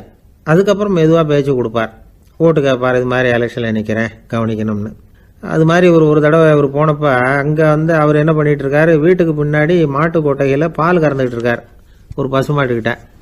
அந்த வீட்டில் இவர் ஓட்டு கேட்க போனவர் இவர் ஓடி போய் இன்னொரு சொம்பை எடுத்துக்கிட்டு அதே மாட்டுக்கு இன்னொரு பக்கம் போய் உட்காந்துக்கிட்டு இவரும் பால் கறக்க ஆரம்பிச்சிட்டார். எதிர உட்காந்துட்டு இருக்காரு இவர் இந்த பக்கம் உட்காந்துருக்கார். கீழே கொஞ்சம் குனிஞ்சு பார்த்தா ஒருத்தர் முகத்தை ஒருத்தர் பார்க்கலாம். கொஞ்ச நேரம் ஆனதுக்கப்புறம் இவர் மெதுவாக அவர்கிட்ட பேச்சு கொடுத்தாராம். இது மாதிரி நான் எலெக்ஷனில் நிற்கிறேன், நீங்கள் ஓட்டு போடணும், அதுக்காக தான் வந்தேன்னாராம். அது முடியாதுங்களேன்னாராம் அவர். ஏன்னு கேட்டிருக்கார். நான் இந்த வீட்டுக்காரன் இல்லை, நானும் உன்ன மாதிரி ஓட்டு கேட்க வந்தவன் தான் அப்படின்னாராம் அவர். ஒரே ஒரு ஊரில் ஒரு ராஜா இருந்தாராம். அவர் நிறைய சம்பாதிக்கணும்னு திட்டம் போட்டார். தனக்காக சம்பாதிக்கணும்னு நினைக்கல, தன்னுடைய நாட்டுக்காக சம்பாதிக்கணும் அப்படின்னு நினைச்சார். அரசாங்க கருவூலத்தில் கையிருப்பு குறைச்சலாக இருந்தது. மக்கள்கிட்ட வரி விதிச்சாகணும், வேற வழி இல்லை. ஆனாலும் அந்த ராஜா மக்கள் கஷ்டப்படக்கூடாது அப்படின்னு நினைக்கிறவர். மக்கள் வரியையும் கட்டணும், அதே நேரத்தில் அவங்க சிரமப்படவும் கூடாது. இதுக்கு தகுந்த மாதிரி ஒரு திட்டம் போட்டார். அது பிரகாரம் என்ன பண்ணார்னா, அந்த நாட்டில் ஒரு 3 பெரிய குளங்களை தோண்டினார். அது நிறைய தண்ணீரை நிரப்புனார். அதுக்கப்புறம் எங்கேயோ தேடி பிடிச்சி 3 விதமான மீன்களை கொண்டுகிட்டு வந்தார். அந்த 3 குளங்கள்லையும் விட்டார். அதை ஒவ்வொரு குளத்துலேயும் ஒவ்வொரு விதமான மீன்கள். அந்த மீன்களுக்கு அபூர்வமான ஒரு சக்தி உண்டு. அது எப்படின்னா, அந்த குளத்தில் குளிக்க வர்றவங்களுக்கு அந்த மீன்கள் கடிக்கும் பொழுது வலி ஏற்படுறதில்ல. அதுக்கு பதிலாக மகிழ்ச்சி நிறைந்த ஒரு இனிமையான உணர்வை அவங்க அனுபவிச்சாங்க. அது எப்படின்னா, இந்த முதல் குளத்தில் இருந்த மீன்களால் கடிக்கப்படும் பொழுது ஒரு விதமான இன்ப மயக்கத்தில் திளைச்சிருக்கிறது மாதிரி உணர்வு. இந்த 2வது குளம் இருக்க, அதில் இருக்கிற மீன் கடிச்சதுன்னு வைங்க, மக்களுக்கு எப்படி இருக்கும்னா, கால்களே தரையில் படாமல் அப்படியே ஆகாயத்தில் மிதக்கிறது மாதிரி ஒரு உணர்வு. அதை அனுபவிக்கிறாங்க. 3வது குளத்தில் இருக்கிற மீன் கடிச்சதுன்னா அவங்கெல்லாம் அப்படியே கோடீஸ்வரராக மாறிட்டதாக ஒரு உணர்வு. அதை அவங்களால அனுபவிக்க முடியுது. இப்படி ஒரு அபூர்வமான மீன் அது, அந்த 3 வகை. இப்படி இருந்தால் மக்கள் அந்த குளங்கள் குளிக்கிறதுக்கு ஆசைப்படாமல் இருப்பாங்களா? அதனால் கூட்டம் கூட்டமாக அலமோத ஆரம்பிச்சிட்டாங்க. ஒவ்வொரு குளத்தின் கரையிலேயும் கியூ வரிசையில் நிற்க ஆரம்பிச்சிட்டாங்க. அந்த நாட்டு மன்னர் என்ன பண்ணார்னா, ஒவ்வொரு குளத்தங்கரையிலையும் ஒரு ராஜாங்க அதிகாரியை உட்கார வச்சார். டிக்கெட்டை அடித்து கொடுத்தார். குளிக்க வர்றவங்க கிட்ட ஒரு குறிப்பிட்ட தொகையை கட்டணமாக வசூலிக்க ஆரம்பித்தார். அவ்வளவுதான். அரசாங்க கருவூலம் நிரம்ப ஆரம்பிச்சுட்டுது. ராஜாங்கத்துக்கு தேவையான பணம் கிடைச்சிட்டுது. இது ஒரு கதை. இதை பற்றி என்ன நினைக்கிறீங்க? அதாவது மக்களுக்கு சுமை தெரியாமலே வரி வசூல் பண்ணுறது நல்லது தானே அப்படின்னு நினைப்பீங்க. ஆனால் இன்றைக்கும் உலகத்தில் பல அரசாங்கங்கள் இதே மாதிரி 3 குளங்களை வெட்டி வச்சிருக்குது. மக்களும் அதில் குளிச்சுக்கிட்டு தான் இருக்கிறாங்க. அது எப்படிங்கிறீங்களா? அந்த முதல் குளம் தான் சினிமா தியேட்டர். அதில் குளிக்கிறவங்க தான் ஒரு விதமான இன்ப மயக்கத்தில் திளைச்சிருக்கிறது மாதிரியான உணர்வை அனுபவிக்கிறவங்க. 2வது குளம் தான் சாராய கடை. இந்த குளத்தில் குளிக்கிறவங்க தான் கால்களே தரையில் படாமல் ஆகாயத்தில் மிதக்கிறது மாதிரி உணர்வை அனுபவிக்கிறவங்க. 3வது குளம் லாட்ரி டிக்கெட். இதில் குளிக்கிறவங்க தாங்கள் அப்படியே கோடீஸ்வரர்களாக மாறினது மாதிரி ஒரு உணர்வு, அதை அனுபவிக்கிறவங்க. இன்றைக்கி பல நாடுகள் இந்த குளங்களை பயன்படுத்திக்கிட்டு தான் வராங்க. ஒரு பூவில் வண்டு உட்காருது, அதில் இருக்கிற தேனை வண்டு எடுக்குது. இந்த சமயத்தில் அந்த பூவுக்கு வலிக்குமா? அதுக்கு வலிக்கிறது இல்லை. அந்த பூவோட மலர்ச்சியும் வளர்ச்சியும் குன்றி போகிறதும் கிடையாது. ஒரு ராஜா மக்கள்கிட்ட வரி வசூல் பண்ணும் பொழுது மக்களுக்கு சிரமமும் தெரியக்கூடாது, அதே நேரத்தை அதனால் அவங்க வாழ்க்கையும் கெட்டு போயிடக்கூடாது. அது மாதிரி வரி வசூல் பண்ணணுமா. இது காளிதாசனின் ரகுவம்சத்தில் காணப்படுகிற ஒரு கருத்து. ஒரு சின்ன குழந்தை தவறுதலாக ஒரு 25 காசு நாணயத்தை மூழ்கி விட்டுது. காசு வயத்துக்குள்ளே போயிட்டுது. அந்த குழந்தையோட தாய் உடனே குழந்தைய தூக்கிட்டு ஆஸ்பத்திரிக்கு புறப்பட்டாங்க. அப்போ அந்த பக்கமாக ஒருத்தர் வந்தார் தெருவில். என்ன விவரம்னு கேட்டார். இவங்க சொன்னாங்க, குழந்தை காசை முழுங்கிட்டுது, அதுதான் அவசரமாக ஆஸ்பத்திரிக்கு தூக்கிட்டு ஓடுறேன் அப்படின்னாங்க. அவர் வந்தவர் சொன்னார், கவலைப்படாதம்மா, உடனே இப்படி கொடுங்க குழந்தைய அப்படின்னு கையில் வாங்கினார். ஒரு கையில் அந்த குழந்தையோட கால் ரெண்டையும் பிடிச்சி தலைகீழாக தூக்கி பிடிச்சார். இன்னொரு கையால் அந்த குழந்தையோட வயத்தில் குறிப்பாக ஒரு இடத்துல அப்படியே தேடி அந்த சுட்டு விரலால் ஒரு இடத்துல பொட்டுன்னு தட்டினார். உடனே காசு அந்த குழந்தையோட வாய் வழியாக வெளியில் விழுந்துட்டுது. காசை எடுத்துக்கிட்டு இருந்தாங்கம்மா உங்கள் குழந்தை அப்படின்னார். ரொம்ப நன்றிங்க, நிச்சயமாக நீங்கள் ஒரு டாக்டராக தான் இருக்கணும், என்னுடைய யூகம் சரிதானே அப்படின்னாங்களாம் அந்த அம்மா. அதுக்கு அவர், இல்லைங்க, நான் ஒரு இன்கம் டேக்ஸ் ஆஃபீஸர், வருமான வரி அதிகாரி அப்படின்னு சொல்லிவிட்டு போனாராம். ஒரு ஆள் இருந்தார், விலங்குகள் பேரில் அவருக்கு ரொம்பவும் பிரியம். அதனால் தன்னுடைய வீட்டில் ஒரு நாயை வளர்த்தார். அதே மாதிரி கழுதையையும் வளர்த்தார். அந்த கழுதை அவர் வீட்டு கொல்லை பக்கத்தில் நின்றுக்கிட்டு இருக்கும். ஏதாவது பொதி சுமக்கிற வேலை இருந்ததுன்னா அதை கவனிச்சிக்கும். அந்த நாய் வீட்டுக்குள்ளே இருக்கும். நாய்க்கு அந்த வீட்டில் ராஜ உபசாரம் தான். அதுக்கு அந்த வீட்டில் ஏகப்பட்ட மரியாதை. குளிக்கிறதுக்கு தனியாக சோப்பு, 2 வேளையும் பால், பிஸ்கட்டு, மத்தியானம் சாப்பாடு. அதுக்கு ஏதாவது உடம்பு சரியில்லைன்னா உடனே ஆஸ்பத்திரி வைத்தியம். ரொம்ப கொடுத்து வச்ச நாய். அந்த வீட்டு தலைவர் வெளியில் அப்படியே நடைப்பயிற்சி போனால் கூடவே இதுவும் போகும். அவர் மட்டும் தனியாக எங்கேயாவது வெளியில் போயிட்டு வந்தால் வீட்டுக்கு வந்த உடனே அந்த நாய் அவர்கிட்ட ஓடி வரும். அப்படியே எழும்பி முன்னங்கால் 2ஐயும் அவர் தோள் மேலே போட்டுக்கும். அவர் சிரிச்சுக்கிட்டே அது தலையில் செல்லமாக தட்டுவார். அவர் ஈசி சேரில் சாஞ்சிக்கிட்டு டிவி பார்ப்பார், பேப்பர் படிப்பார். அப்போலாம் அந்த நாய் அவருடைய காலடியில் படுத்துக்கும். அப்போ கூட அவர் தலையை செல்லமாக தடவி கொடுப்பார். அந்த நாய் படுக்கிறதுக்குன்னே ஒரு மெத்தை, சில சமயம் அது அங்கே இருக்கிற மேஜை நாற்காலி மேலே கூட ஏறி விளையாடும், சோபாவில் ஏறி உட்காந்துக்கும். இவ்வளவு செல்வாக்காக வளர்ந்தது அந்த நாய். இதையெல்லாம் அந்த கழுதை பார்த்துக்கிட்டே இருக்குது கொல்லை பக்கத்தில் இருந்து. பார்த்துட்டு அது யோசிக்க ஆரம்பிச்சுதான், என்ன இது, இந்த வீட்டில் நாம தான் கழுதையாக உழைக்கிறோம், பொதி சுமக்கிறோம், நமக்கு ஒரு நல்ல சாப்பாடு கிடையாது, படுக்கை கிடையாது, ஒரு நாளாவது நம்ம தலையையோ முதுகையோ தடவி கொடுத்தது கிடையாது. ஆனால் அந்த நாய் இந்த வீட்டுக்காக ஒரு துரும்ப கூட அசைச்சதில்லை. அதை போய் இந்த வீட்டில் உள்ளவங்க இப்படி தலையில் வச்சு தாங்குறாங்களே அப்படின்னு யோசிச்சுதான் அந்த கழுதை. ரொம்ப நேரம் யோசிச்சுவிட்டு அதுக்கப்புறம் ஒரு முடிவுக்கு வந்திருக்குது. சரி, இனிமேல் நாமளும் அந்த நாய் மாதிரியே நடந்து பார்ப்போம், அது மாதிரியே பிஹேவ் பண்ணுவோம், அப்போவாவது நமக்கும் அந்த மரியாதை கிடைக்குதா பார்க்கலாம் அப்படின்னு ஒரு திட்டம் போட்டுது மனசுக்குள்ள. உடனே அந்த திட்டத்தை செயல்படுத்தவும் ஆரம்பிச்சுது. அதாவது அந்த வீட்டில் அந்த நாய் என்னென்ன செய்யுதோ அதையெல்லாம் இதுவும் செய்ய ஆரம்பிச்சுட்டுது. அந்த வீட்டு எஜமான் எங்கேயோ வெளியில் சுற்றிவிட்டு ரொம்ப அசந்து போய் வீட்டுக்கு திரும்பி வந்துகிட்டு இருந்தான். உடனே இந்த கழுதை என்ன பண்ணுச்சு தெரியுமா, அவங்ககிட்ட ஓடி போச்சு. ஓடி போய் அந்த நாய் என்ன பண்ணுமோ அது மாதிரியே பண்ணிச்சு. அதாவது அந்த ஆள் தோள் மேலே தன்னுடைய முன்னங்கால் 2ஐயும் தூக்கி போட்டுவிடுது. அந்த ஆள் பயந்து போயிட்டான். அவனுக்கு ஒன்றும் புரியல, இது ஏன் இப்படி பண்ணுதுன்னு கொஞ்சம் ஒதுங்கி நின்னான். இது அவனை சுற்றி சுற்றி வருது, நாய் மாதிரி வாழை ஆட்டிக்கிட்டே சுற்றி சுற்றி வருது கழுதை. அவன் கிடுகிடுன்னு வீட்டுக்குள்ளே ஓடினான். இதுவும் பின்னாடியே ஓடிச்சு. அங்கே போய் நாய் மாதிரியே மேஜை நாற்காலி மேலே ஏறி குதித்து விளையாட ஆரம்பிச்சுட்டுது. சோபாவில் ஏறி உட்காருது. மேஜையில் இருந்த சாமான்லாம் கீழே விழுந்து உடையுது. கழுதை மேஜை மேலே ஏறி குதிச்சா என்னத்துக்கு ஆகும்? அந்த ஆள் பார்த்தான், சரி இந்த கழுதைக்கு என்னமோ ஆயிட்டுது அப்படின்னு முடிவு பண்ணான். ஒரு நல்ல கயிறா பார்த்து கொண்டான்னா அது கால்லையும் கழுத்துலையும் கட்டினான். தரன்னு இழுத்துட்டு போனான். அடித்து கொல்லை பக்கத்தில் கட்டி போட்டுட்டான். அண்ணன் ஆகாரம் எதுவுமே கொடுக்கல, பட்னி போட்டுட்டான். இப்போ அந்த கழுதை யோசனை பண்ணி பார்க்குதான், என்ன இது, நம்ம எஜமானுக்கு இன்னைக்கு என்ன ஆயிட்டுது இப்படி? அந்த நாய் பழகிறது மாதிரி தானே நாமளும் பழகணும். ஆனால் இந்த மனுஷன் நாயை அடிக்கலை, ஆனால் நம்மளை அடிக்கிறான். இப்படி கொண்டாந்து கட்டி போட்டானே, என்ன காரணமாக இருக்கும் அப்படின்னு யோசனை பண்ண ஆரம்பிச்சுட்டு தான் அந்த கழுதை. எதுக்கு இந்த கதைன்னா, இது மாதிரியே நாம கூட சில சமயம் யோசிக்கிறது உண்டாம். இயல்புலேருந்து மாறி நடக்க ஆரம்பிச்சிட்டோம்னா பல சமயங்களில் இப்படி யோசிக்கிறது மாதிரி தான் ஆயிடும். அதனால தான் ஒரு மனுஷன் எப்படி நடந்துக்கணுமோ அப்படி நடந்துக்கிட்டாதான் நமக்கு மரியாதை. வெறி நாய் கடிச்சுட்டா மனுஷன் அது மாதிரியே ஆயிடுறான். பார்த்தீங்களா, அவனோட இயல்பு மாறி போடுது.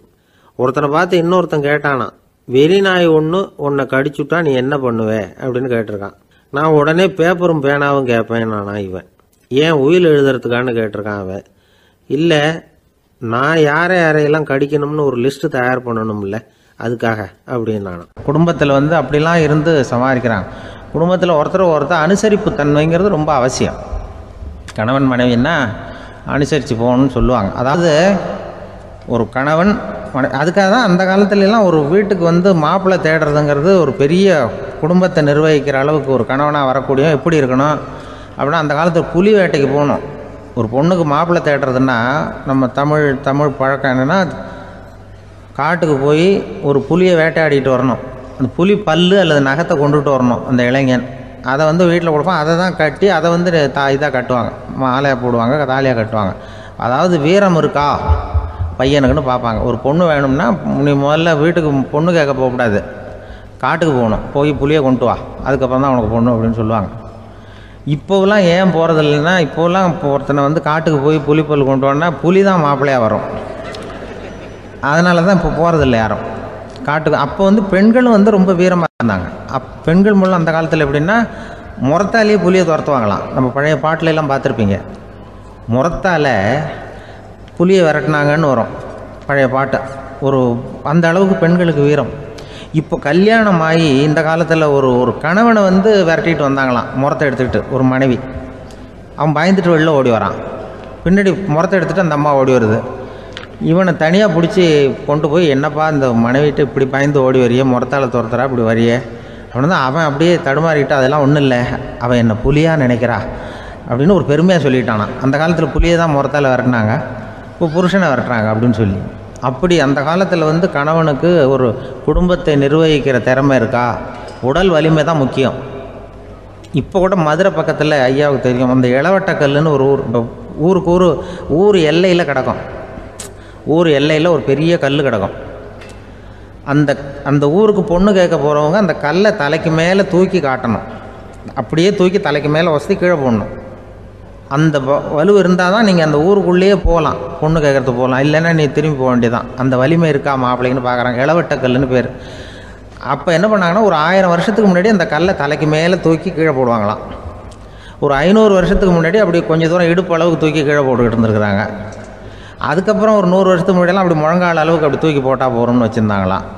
இப்போ நான் அந்த ஊருக்கு என் கூட பழனிசாமின்னு ஒருத்தர் இருக்கார். அவர் போய், உனக்கு எப்படிப்பா இந்த ஊரில் கல்யாணம் ஆச்சு அப்படின்னா, இப்போலாம் நாங்கள் தொட்டு கும்பிட்டா போகிறோம், அதை அசைக்கிறது கூட இல்லை.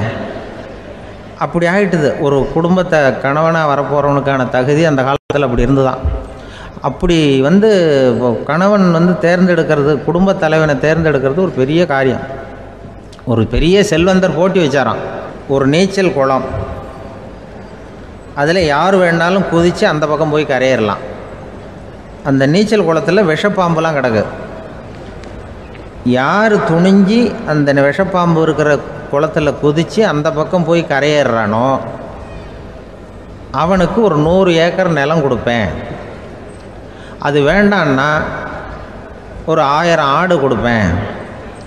அதுவும் வேண்டான்னா என் பொண்ணை கொடுப்பேன் அப்படின்னு போட்டி வச்சார். அதான் மாப்பிள்ளையை தேர்ந்தெடுக்கிறதுக்கு அவர் ஒரு வழி, நீச்சல் குளத்தில் குதித்து கரையேறணும்.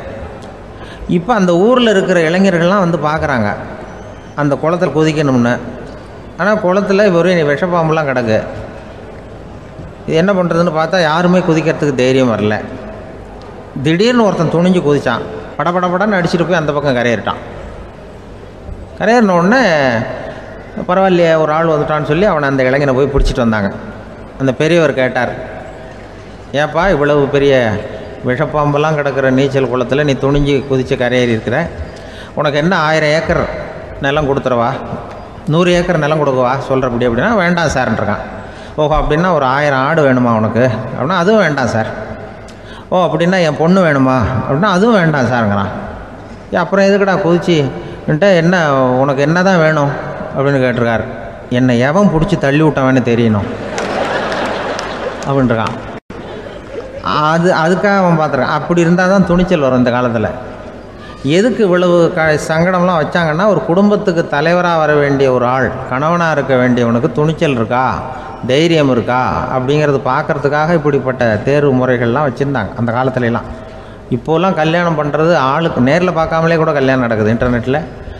இப்போ சர்டிஃபிகேட் கேட்குறாங்க, நோய் நொடி இல்லாமல் இருக்காரா பார்.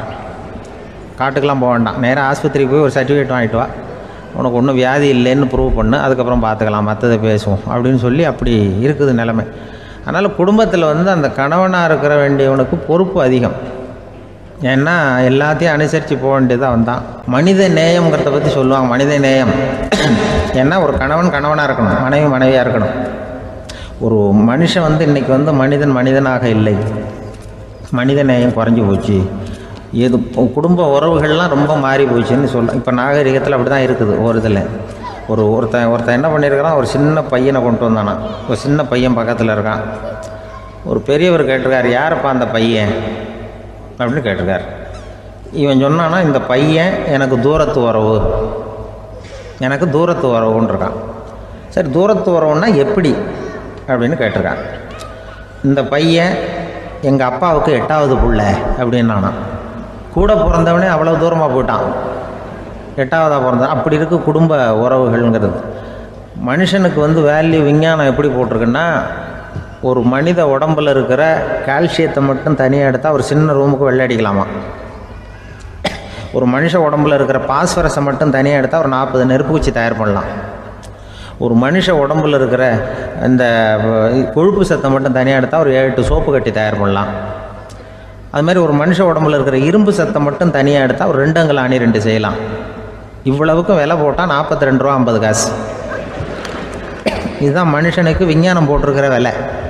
அது எப்போ அது ஒசரும்னா, அவன் மனுஷனாக இருக்கிற வரைக்கும் இருக்கிறப்ப. அதுவும் செத்து போனால் அதுவும் கிடையாது, செத்து போனால் அதுவும் குறைஞ்சிரும். மிருகங்களுக்கெல்லாம் அப்படி இல்லை, செத்ததுக்கு அப்புறம் விலை கூடும். அங்கெல்லாம் எல்லா ஊர்லேயும் பார்த்திங்கன்னா உயிர் கோழி 50 ரூபா, உரிச்ச கோழி 60 ரூபான்னு போட்டிருக்கோம். செத்ததுக்கு அப்புறம் 10 ரூபா அதிகம். மனுஷனை வந்து நீ உயிர் மனுஷன் 42 ரூபா 50 காசு, செத்ததுக்கு அப்புறம் 52 ரூபான்னா நீயே வச்சுக்கிடாது, எனக்கு இது கண்டுபிடும். அவன் வந்து எப்போ அவனுக்கு வேல்யூ கூடும்னா, மனிதனாக வாழும்பொழுது தான் வேல்யூ கூடும். குடும்பத்தில் வந்து அந்த பாசத்தோடு வாழணும்னு கடவுள்கிட்ட கேட்டு சொன்னாங்களே, அதுதான். இந்த சமூகங்கிறதும் ஒரு பெரிய குடும்பம்தான். அதனால தான் இந்த நாட்டுக்கு உள்ள பெருமையை எல்லாரும் ஒற்றுமையாக இருந்தால் எதையும் சாதிக்கலாம்ங்கிறது தான் இந்த நாட்டுக்கு உள்ள பெருமை. அப்படி நிரூபித்தோம். அதனால் சமூகங்கிறதும் ஒரு குடும்பம் மாதிரி இருக்கிறது தான் பெருசு. இப்போ சில இதெல்லாம் இப்போ ஜாதி மத வேறுபாடெல்லாம் வந்து நம்முடைய முன்னேற்றத்தை வந்து தடுக்கும். விலங்குகள் வந்து நம்மளோட மேலானது. அதான் ஒரு ஊரில் ஒரு சிவன் கோயில் இருந்து தான். சிவன் கோயிலில் அந்த புறாவெல்லாம் வளர்ந்துக்கிட்டு இருந்திருக்கு. அந்த மாடத்தில், சிவன் கோயில் மாடத்தில் புறாவெல்லாம் கூடியிருந்திருக்கு. உடனே அதுக்கு கும்பாபிஷேகம் பண்ணுறதுக்காக ஊரில் திட்டம் போட்டாங்க. சிவன் கோயிலுக்கு வெள்ளடிக்க ஆரம்பித்தாங்க. வர்ணம் பூச ஆரம்பித்ததும் அதுக்கு சாரம் கட்டுவாங்கள்ல, அந்த குச்சியெல்லாம் வச்சு சாரம் கட்டுவாங்க. உடனே இந்த புறாவெல்லாம் என்ன பண்ணிச்சான், இனிமேல் நம்ம இங்கே வெள்ளை அடிக்கிறாங்க, கும்பாபிஷேகம் வருது, நம்ம இங்கே குடியிருக்க முடியாது, எதிர்த்தாப்புல எங்கே போகலான்னு பார்த்துருக்கு. இந்த உயரம் கோபுரத்தில் இருந்த புறாவெல்லாம் எதிர்த்தாப்புல ஒரு மாதா கோயில் இருந்திருக்கு, சர்ச்சு. அங்கே சில மாடங்களில் புறாவெல்லாம் இருக்குது, சில மாடம் இருக்குது. உடனே நம்மளாம் அங்கே போய்டும் கொஞ்சம் காலத்துக்குன்னு எல்லாம் புறப்பட்டு இந்த மாதா கோயிலுக்கு போயிடுது. அங்கே போனால் அங்கே இருக்கிற புறாவோடு சேர்ந்து இதுவும் குடியிருந்துகிட்ருக்கு. கொஞ்ச நாள் என்னாச்சு, அங்கே கிறிஸ்மஸ் வந்துட்டுது. கிறிஸ்மஸ் வந்ததும் சரி இங்கேயும் வெள்ளடிக்க ஆரம்பிக்கிறாங்க. நம்ம மறுபடியும் எங்கடா போகிறதுன்னு பார்த்தா அங்கே இருக்கிற புறாவோட சேர்ந்து இதுவும் சேர்ந்து நேராக ஒரு பள்ளிவாசல் இருந்தது. எதுக்கு அங்கே இருக்கிற மாடத்தில் போய் அங்கே குடியேறிட்டுது எல்லாம். அங்கே போனால் அங்கே ரமலான் மாதம் வந்து ரம்ஜானுக்காக அதையும் புதுப்பிக்க ஆரம்பித்தாங்க. இது என்ன பண்ணுறதுன்னு சொல்லி இந்த 3 செட்டு புறாவும் சேர்ந்து என்ன பண்ணிச்சு, எங்கே போகலான்னு பார்த்தா மறுபடியும் அதுக்குள்ளே இந்த சிவன் கோயிலில் கும்பாபிஷேகம் முடிஞ்சிருக்கு. அங்கே போடுவோம் எல்லாருன்னு சொல்லி எல்லா புறாவும் அந்த சிவன் கோயிலுக்கு வந்துட்டுது. அங்கே போய் மாடத்தில் அதை குடியிருந்துட்டுது. அப்போ திடீர்னு ஒரு நாள் பார்த்தா ஒரே கலவரம் பூமியில் எல்லாம் ஒருத்தன் அருவாளை தூக்கிட்டு நிற்கிறான், குச்சி எடுத்து ஒருத்தனை சுட்டுக்கிறான். ஒரே கலவரம், சத்தம், ஒரே மத கலவரம் வந்துட்டுது ஊரில். அப்போது புறாவெல்லாம் மாடத்தில் இருந்துக்கிட்டு ஒரு குஞ்சு புறா அவங்க அம்மாட்ட கேட்டு தான், இது என்ன, இந்த மனுஷனுக்கு என்ன ஆச்சு, அவன் கத்தியை தூக்கிட்டு நிற்கிறானே அப்படின்னு கேட்டு தான். ஒரு குஞ்சு புறா அவங்க அம்மாட்ட கேட்டு தான், அம்மா புறா. இப்போ அந்த புறா சொல்லித்தான், மனுஷனுக்கு இப்போ மதம் பிடிச்சிருக்கு, அதான் கத்தியை தூக்கிட்டு நிற்கிறான் அப்படின்ட்டுருக்கு. இப்போ நமக்கெல்லாம் பிடிக்கலையே அப்படின்னு தான். அப்போ அந்த புறா சொல்லிச்சான், அந்த பாருமா, நாம் இந்த சிவன் கோயிலில் இருந்தாலும் நமக்கு புறான்னு தான் பேர், இந்த மாதா கோயிலுக்கு போனாலும் நமக்கு புறான்னு தான் பேர், பள்ளிவாசலுக்கு போனாலும் நமக்கு புறான்னு தான் பேர். அந்த மனுஷன் அப்படி இல்லை. அவன் இங்கே இருக்கிற வரைக்கும் இந்துன்னு சொல்லுவான், அங்கே மாதா கோயில் இருந்தான்னா கிறிஸ்தவன்னு சொல்லுவான், பள்ளிவாசலில் இருந்தான்னா முஸ்லீம்னு சொல்லுவான். அப்போ குஞ்சு புறா அது என்ன இப்படி பண்ணுறாங்க மனுஷங்க, இப்போ அவங்கள விட நம்ம வசதி போல் இருக்க, நம்ம தேவலாம் போல் இருக்க அப்படின்னு தான் அந்த குஞ்சு புறா. அப்போ அந்த தாய் புறா சொல்லிச்சான், உண்மை தான், அதனால தான் நம்ம மேலான இடத்துல இருக்கிறோம், அவன் கீழே நிற்கிறான் என்னமோ அப்படின்னு சொல்லிச்சான். இதுதான் அந்த குடும்பம்ங்கிறது, சமுதாயம்ங்கிறது ஒரு பெரிய குடும்பம். அது இந்த புறாக்கிட்டேருந்து மனுஷன் கற்றுக்க வேண்டியிருக்கு. அப்படி இருக்குது இன்றைக்கி மனுஷனுடைய நிலைமை. அதை புரிஞ்சுக்கணும். அப்படி தான் ஒவ்வொரு இதுலேயும் நாம் நடந்து கொள்ள வேண்டியிருக்குது. மிருகங்கள்டேருந்து கற்றுக்கிற வாய்ப்பெல்லாம் இருக்குது. அப்படி சொல்லுவாங்க, பிள்ளைகளை பற்றி சொல்லுவாங்க. இப்போ ராமர் லட்சுமணர் கதை சொல்லுவாங்க. அதாவது ராமரும் பரதனும் பந்து விளையாடிக்கிட்டு இருந்தாங்களாம் சின்ன வயசில் பந்து விளையாடிட்டு இருந்தாங்களாம். உடனே ராமர் வந்தாராம், கோசலை அவங்க அம்மா மடியில், கோசலை மடியில் சோர்ந்து போய் உட்காந்தாராம். சந்தோஷமாக உட்காந்துருக்காரு. அப்போ அந்த கோசலை அம்மா கேட்டாங்களாம், ஏன்ப்பா அப்படி இவ்வளவு சந்தோஷமாக இருக்கே, என்ன காரணம் அப்படின்னு கேட்டிருக்காரு. அப்படின்னு அந்த அம்மா கேட்டிருக்கு. ராமன் சொன்னான்னா, இது என் தம்பியோட நான் பந்து விளையாண்டுக்கிட்டு இருந்தேன், பரதன் அவன் ஜெயிச்சுட்டான், நான் தோத்துட்டேன், என்னை அவன் ஜெயிச்சுட்டான், அவனுடைய வெற்றி எனக்கு சந்தோஷமாக இருக்குது, தம்பியோட வெற்றி, அதனால் நான் சந்தோஷமாக இருக்கேன்னு சொல்லியிருக்கு. அந்த அம்மாவுக்கு ரொம்ப சந்தோஷம், தம்பி ஜெயிக்கிறாங்கிறத பற்றி அண்ணன் சந்தோஷப்படுறானே அப்படின்னு. கொஞ்ச நேரத்தில் பரதன் வந்திருக்கான். அவன் சோர்ந்து போய் கலங்கி போய் அதே அம்மா மடியில் உட்காந்துருக்கான். நீ தான் ஜெயிச்சுட்டியாமே, நீ என்னத்துக்கு வருத்தப்பட்டுக்கிட்டு வர அப்படின்னு கேட்டிருக்க அந்த அம்மா. அப்போ பரதன் சொன்னானா, நான் ஜெயிக்கணுங்கிறதுக்காக அண்ணன் விட்டு கொடுத்தாரு, தோத்துட்டாரு, அதனால் எனக்கு வருத்தமாக இருக்குது, உண்மையில் அவர் தான் ஜெயிச்சிருக்க வேண்டியது, எனக்காக விட்டு கொடுத்தாரு அண்ணன், அதனால் நான் வருத்தப்படுறேன்னா. அப்போ அந்த அம்மா சொல்லிச்சான், இப்படி தான் தம்பியினுடைய வெற்றி அண்ணனை சந்தோஷப்படுத்துது, அண்ணனுடைய தோல்வி தம்பியை வருத்தப்பட வைக்குது, இப்படி தான் இருக்கணும் அண்ணன் தம்பின்னா, அப்படி தான் குடும்பத்தில் இருக்கணும்னு சொல்லி அந்த அம்மா சொன்னதாக சொல்லுவாங்க ராமாயண கதை. அதே போல் இப்போ இதில் வரும், நபிகள் நாயகத்தினுடைய பேரர்கள் பாத்திமாவனுடைய பிள்ளைகள் 2 பேர், ஹசன் ஹுசைன் 2 பேர் நபிகள் நாயகத்தினுடைய பேரன்மார்கள். அன்னை பாத்திமாவனுடைய குழந்தைகள். ஹசனும் ஹுசைனும் பேசிக்கிறதே இல்லையா கொஞ்ச நாள். இந்த அம்மாவுக்கு அதை பார்க்குறாங்க, ஏதோ அண்ணன் தம்பிக்குள்ளே ஏதோ தகராறு போல் இருக்கு, ஏன் பேசிக்க மாட்டேங்கிறாங்க அப்படின்னு சொல்லி அந்த பிள்ளைகளை கூப்பிட்டு வச்சு அந்த அம்மா புத்தி சொல்லிச்சான். இதை பாருப்பா, நீ அண்ணன் தம்பிக்குள்ளே இது மாதிரி இருக்கக்கூடாது, உங்கள் பாட்டனார் ஒரு புத்திமதி சொல்லியிருக்காரு, உனக்கு தெரியுமா, ஒரு முஸ்லீம் இன்னொரு முஸ்லீமோடு 3 நாட்களுக்கு மேல் பேசாமல் இருந்தால் அது அவனை கொலை செய்வதற்கு ஒப்பாகும் அப்படின்னு நபிகள் நாயகம் சொல்லியிருக்கார், தெரியுமா உனக்குன்னு அந்த அம்மா சொல்லிச்சான். அப்போ அந்த தம்பிக்காரர் சொன்னாராம், ஹுசைன் சொல்லியிருக்கார், அதுவும் எனக்கு தெரியும், அதே தாத்தா பாட்டனார் என்ன சொல்லியிருக்காருன்னா, அந்த 2 பேரில் யார் முதல்ல சலாம் சொல்கிறாங்களோ, யார் முதல்ல முன்னாடி பேசுகிறாங்களோ அவங்களுக்கு சொர்க்கம் கிடைக்கும், இறைவனுடைய ஆசி கிடைக்கும்னு சொல்லியிருக்கிறார். அந்த ஆசி அண்ணனுக்கு கிடைக்கட்டுமேங்கிறதுக்காக நான் பேசாமல் இருக்கிறேன் அப்படின்னா. அந்த ராமனும் பரதனும் எப்படி இருந்தாங்களோ அப்படி தான் ஹசனும் ஹுசைனும் இருந்திருக்கிறார்கள். அந்த பாசம்தான் குடும்பத்தில் வேணும். ஒரு அம்மா சொல்லுது, அதாவது கணவன் மனைவியாக இருந்துட்டு அப்புறம் விவாகரத்து வாங்கிக்கிட்டு அதுக்கப்புறம் அந்த அம்மா பேசுகிறத நேற்று தொலைக்காட்சியில் போட்டாங்க. அது என்ன சொல்லுதுன்னா, நாங்கள் கணவனும் மனைவியாக இருக்கிறப்போ எங்களுக்குள்ளே சண்டை வந்துக்கிட்டு இருந்தது, இப்போ விவாகரத்து வாங்கிட்டு இப்போ நண்பர்களாக இருக்கிறோம், இப்போ சண்டையே வர்றதில்லை எங்களுக்குள்ளே. அப்படி பாருங்கள், கணவன் மனைவியாக இருந்தப்போ சண்டை வந்து தான், விவாகரத்து வாங்கினது மறுபடியும் நாங்கள் நல்லபடியாக தான் இருக்கிறோம், ஒன்றும் எங்களுக்கு சண்டை வரல. அப்படி இருக்குது இப்போ காலம் போய்கிட்டு இருக்கு. நேற்று அப்படி ஒரு இது என் கூட வேலை பார்க்குறப்போ ஒரு அம்மா இருந்தாங்க. அவங்க எப்போதும் அவங்க வீட்டுக்காரர் படத்தையே வச்சுருப்பாங்க, கையில் பத்திரமா வச்சுருப்பாங்க. அவ்வளவு மரியாதை மதிப்புன்னு சொல்லி நாங்கள்லாம் அவங்கள பெருசாக நினைப்போம். இது எதுக்குமா அவங்க வீட்டுக்காரர் படத்தை பத்திரமா இல்லை கையிலேயே வச்சுருக்கீங்களே, ஆஃபீஸுக்கெல்லாம் எடுத்துகிட்டு வச்சு அடிக்கடி எடுத்து பார்த்துக்குவாங்க. அவ்வளவு பிரியமாக அவங்க வீட்டுக்காரர் இல்லை. ஆமாம், எனக்கு ஏதாவது பிரச்சனை வந்துவிடுதுன்னா உடனே எங்கள் வீட்டுக்காரர் படத்தை எடுத்து பார்ப்பேன். பரவாயில்ல, இப்படி ஒரு இதாக, ஆமாம் இதை பார்த்துட்டு நினச்சிக்குவேன், இதை விட பிரச்சனை வேறு என்ன இருந்துட போகுது உலகத்தில் அப்படின்னு நினச்சிக்குவேன். உடனே எனக்கு எல்லாம் போயிடும் அப்படின்ட்டு தான். அப்படி ஒரு அம்மா இருந்தாங்க, இப்போவும் இருக்காங்க, வேலை பார்த்துக்கிட்டு இருக்காங்க. அப்படிலாம் இங்கே இருக்கிற தாய்மார்கள் பெண்கள் யாராவது அப்படி கூட பண்ணலாம். எப்போதுமே உங்கள் வீட்டுக்காரர் படத்தை கையில் வச்சுக்கோங்க. அது ஒரு யோசனை, குடும்பம் குதூகலமாக இருக்கிறதுக்கு அது ஒரு யோசனை. அதே மாதிரி இவங்களும் அவங்க படத்தை வச்சுக்கலாம்.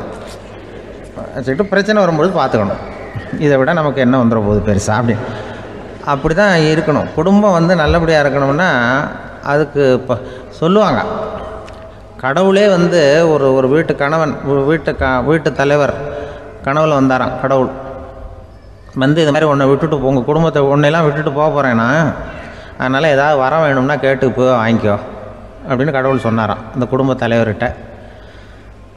அவருக்கு என்ன கேட்குறதுன்னு புரியல. கடவுள் விட்டுட்டு போகிறேங்கிறார், ஏதாவது வரம் கேட்டுக்கோ அப்படின்னு நம்ம என்ன பண்ணுறது, என்ன கேட்குறதுன்னு ஒன்றும் புரியல. குழம்பிக்கிட்டு இருந்தான் அந்த ஆள் கனவில். இப்போ கடவுள் சொன்னாராம், சரி நீ ரொம்ப குழப்பமாக இருக்க, நாளைக்கு மறுபடியும் உன் கனவில் வரேன், அதுக்குள்ளே நீ முடிவு பண்ணி வை, உனக்கு என்ன வரம் வேணுமோ கேட்டு வாங்கிக்கோ, உனக்கு வரம் கொடுத்துட்டு நான் போயிடுறேன், உன்னை விட்டுட்டு போகிறதா நான் முடிவு பண்ணிட்டேன் அப்படின்ட்டுருக்காரு கடவுள். சரி ஒரு நாள் அவகாசம் கொடுங்க, நாளைக்கு நான் அதுக்குள்ளே முடிவு பண்ணி வைக்கிறேன்ட்டு அவர் வந்தார். மறுநாள் முழிச்சுக்கிட்டு மனைவி மகன் மக்கள் எல்லோரையும் கூப்பிட்டார், குடும்பத்தில் எல்லாரையும். இப்படி வாங்க, இது மாதிரி நேற்று கனவுல வந்தார் கடவுள், நம்மளை விட்டுட்டு போக போகிறாராம், என்ன வரம் வேணும்னு கேட்டு வாங்கிங்கோ அப்படின்னு போய் சொல்லிட்டார். என்ன கேட்குறதுன்னா அப்படின்னு அந்த கணவன் கேட்குறான். இந்த மனைவி சொல்கிறாங்க, என் உடம்பு பூரா நகையாக இருக்கணும் அப்படின்னு கேளு அப்படின்ட்டுருக்கு. அதுக்குள்ளே அந்த ஒரு பொண்ணு ஓடி அப்படிலாம் கேட்காதப்பா கடவுள்கிட்ட, இப்போ இருக்கிற சொத்து எவ்வளோ இருக்கோ அதுபோல் இன்னொரு பங்கு வேணும்னு கேளு அப்படின்னு. அந்த பையன் அவன் வேறு சொன்னான், அவன் அது நமக்கு இது போல் ஒரு 10 பங்காவது வேணும், 2 பங்களா கார் வேணும் அப்படின்னு அவன் ஒரு லிஸ்ட்டை கொடுத்தான். இவர் என்ன கேட்குறதுன்னு முடிவு பண்ணுறதுக்குள்ள அங்கே வேலை செய்கிற அம்மா, ஒரு வயசான அம்மா வந்திருக்கு, வேலை செய்கிற அம்மா. அது சொல்லிச்சான் இவர்கிட்ட, தப்பாரு கடவுள்கிட்ட அப்படிலாம் கேட்காதப்பா, நாளைக்கு வரும்பொழுது என்ன வர வேணும்னா எங்கள் குடும்பத்தில் எல்லாரும் அன்பாக இருக்கணும் பாசமாக இருக்கணும்னு கேட்டு வாங்கிக்கோ வரத்தை, அன்பு பாசம் குடும்பத்தில் எப்போதும் நிலவணும்னு கேட்டு வாங்கிக்கோ, வேற எல்லாம் நம்ம பார்த்துக்கலான்னு அந்த பெரியம்மா சொல்லிச்சான். மறுநாள் அதே மாதிரி படுத்து தூங்கினார். கடவுள் கனவுல வந்தார். கேட்கும்பொழுது இவர் சொன்னாராம், ஐயா எனக்கு எங்கள் குடும்பத்தில் நாங்கள் கணவன் மனைவி புள்ள குட்டி எல்லாம் பாசமாக இருக்கணும் அன்பாக இருக்கணும், இதுதான் எங்களுக்கு வர வேணும் அப்படின்னு கேட்டாராம். இவர் கேட்டதும் கடவுள் தலையை சொரிய ஆரம்பிச்சிட்டாராம். ஏன் என்ன யோசிக்கிறீங்கன்னு கேட்டிருக்காரு. நீங்கள் அன்பாக பிரியமாக இருந்தீங்கன்னா அப்புறம் ஏன் நான் உங்களை விட்டுட்டு போக போகிறேன், நான் ஏற்கனவே இல்லைங்கிறதுனால தான் உங்களை விட்டு போகலாம்னு முடிவு பண்ணியிருந்தேன். இப்போ நீங்கள் ஏற்கனவே பாசமாக இருந்தீங்கன்னா நான் இனிமேல் போக மாட்டேன், அதனால் ஏன் முடிவும் மாற்றிக்க வேண்டியது தான், உங்கள் கூட தான் இருக்க போகிறேன்னாராம். இப்படி ஒரு கதை சொல்லுவாங்க. அதனால் ஒரு குடும்பத்தில் அந்தந்த உறவு முறைகள் சரியாக இருக்கிற வரைக்கும் எல்லாம் நல்லாயிருக்கும். அங்கே தான் இறைவன் வாழும் இல்லம்ங்கிறாங்களே, அதுதான் அதில் அந்த குடும்ப தலைவருங்கிறவர் கணவன் அப்படிங்கிறதுனால அவருக்கு தான் பொறுப்பு. அவருக்கு நிறைய சகிப்புத்தன்மை வேணும், கோபம் வரக்கூடாது, யார் என்ன சொன்னாலும் போகணும். சில கணவன்மார்கள் எது சொன்னாலும் மனைவி தட்டுறதில்லை, அங்கே போனால் போவாங்க, எதுக்கு போக சொல்கிறேன்னு கேட்குறதில்ல, போகிறது, இங்கே வான்னா வர்றது. திருவள்ளூர் மனைவி இருந்தாருன்னு சொல்கிறாங்கல்ல, அது மாதிரி. அது எப்படின்னா ஒருத்தர் சொன்னார், அது அப்படி இல்லை, அதுக்கு ஒரு கதை சொன்னார். ஹிட்லர் வந்தாராம் ஒரு தடவை, ஒரு பெரிய கப்பல் மேலே, கப்பலுடைய மேல் தளத்தில் ஹிட்லர் வந்துக்கிட்டு இருக்கார்.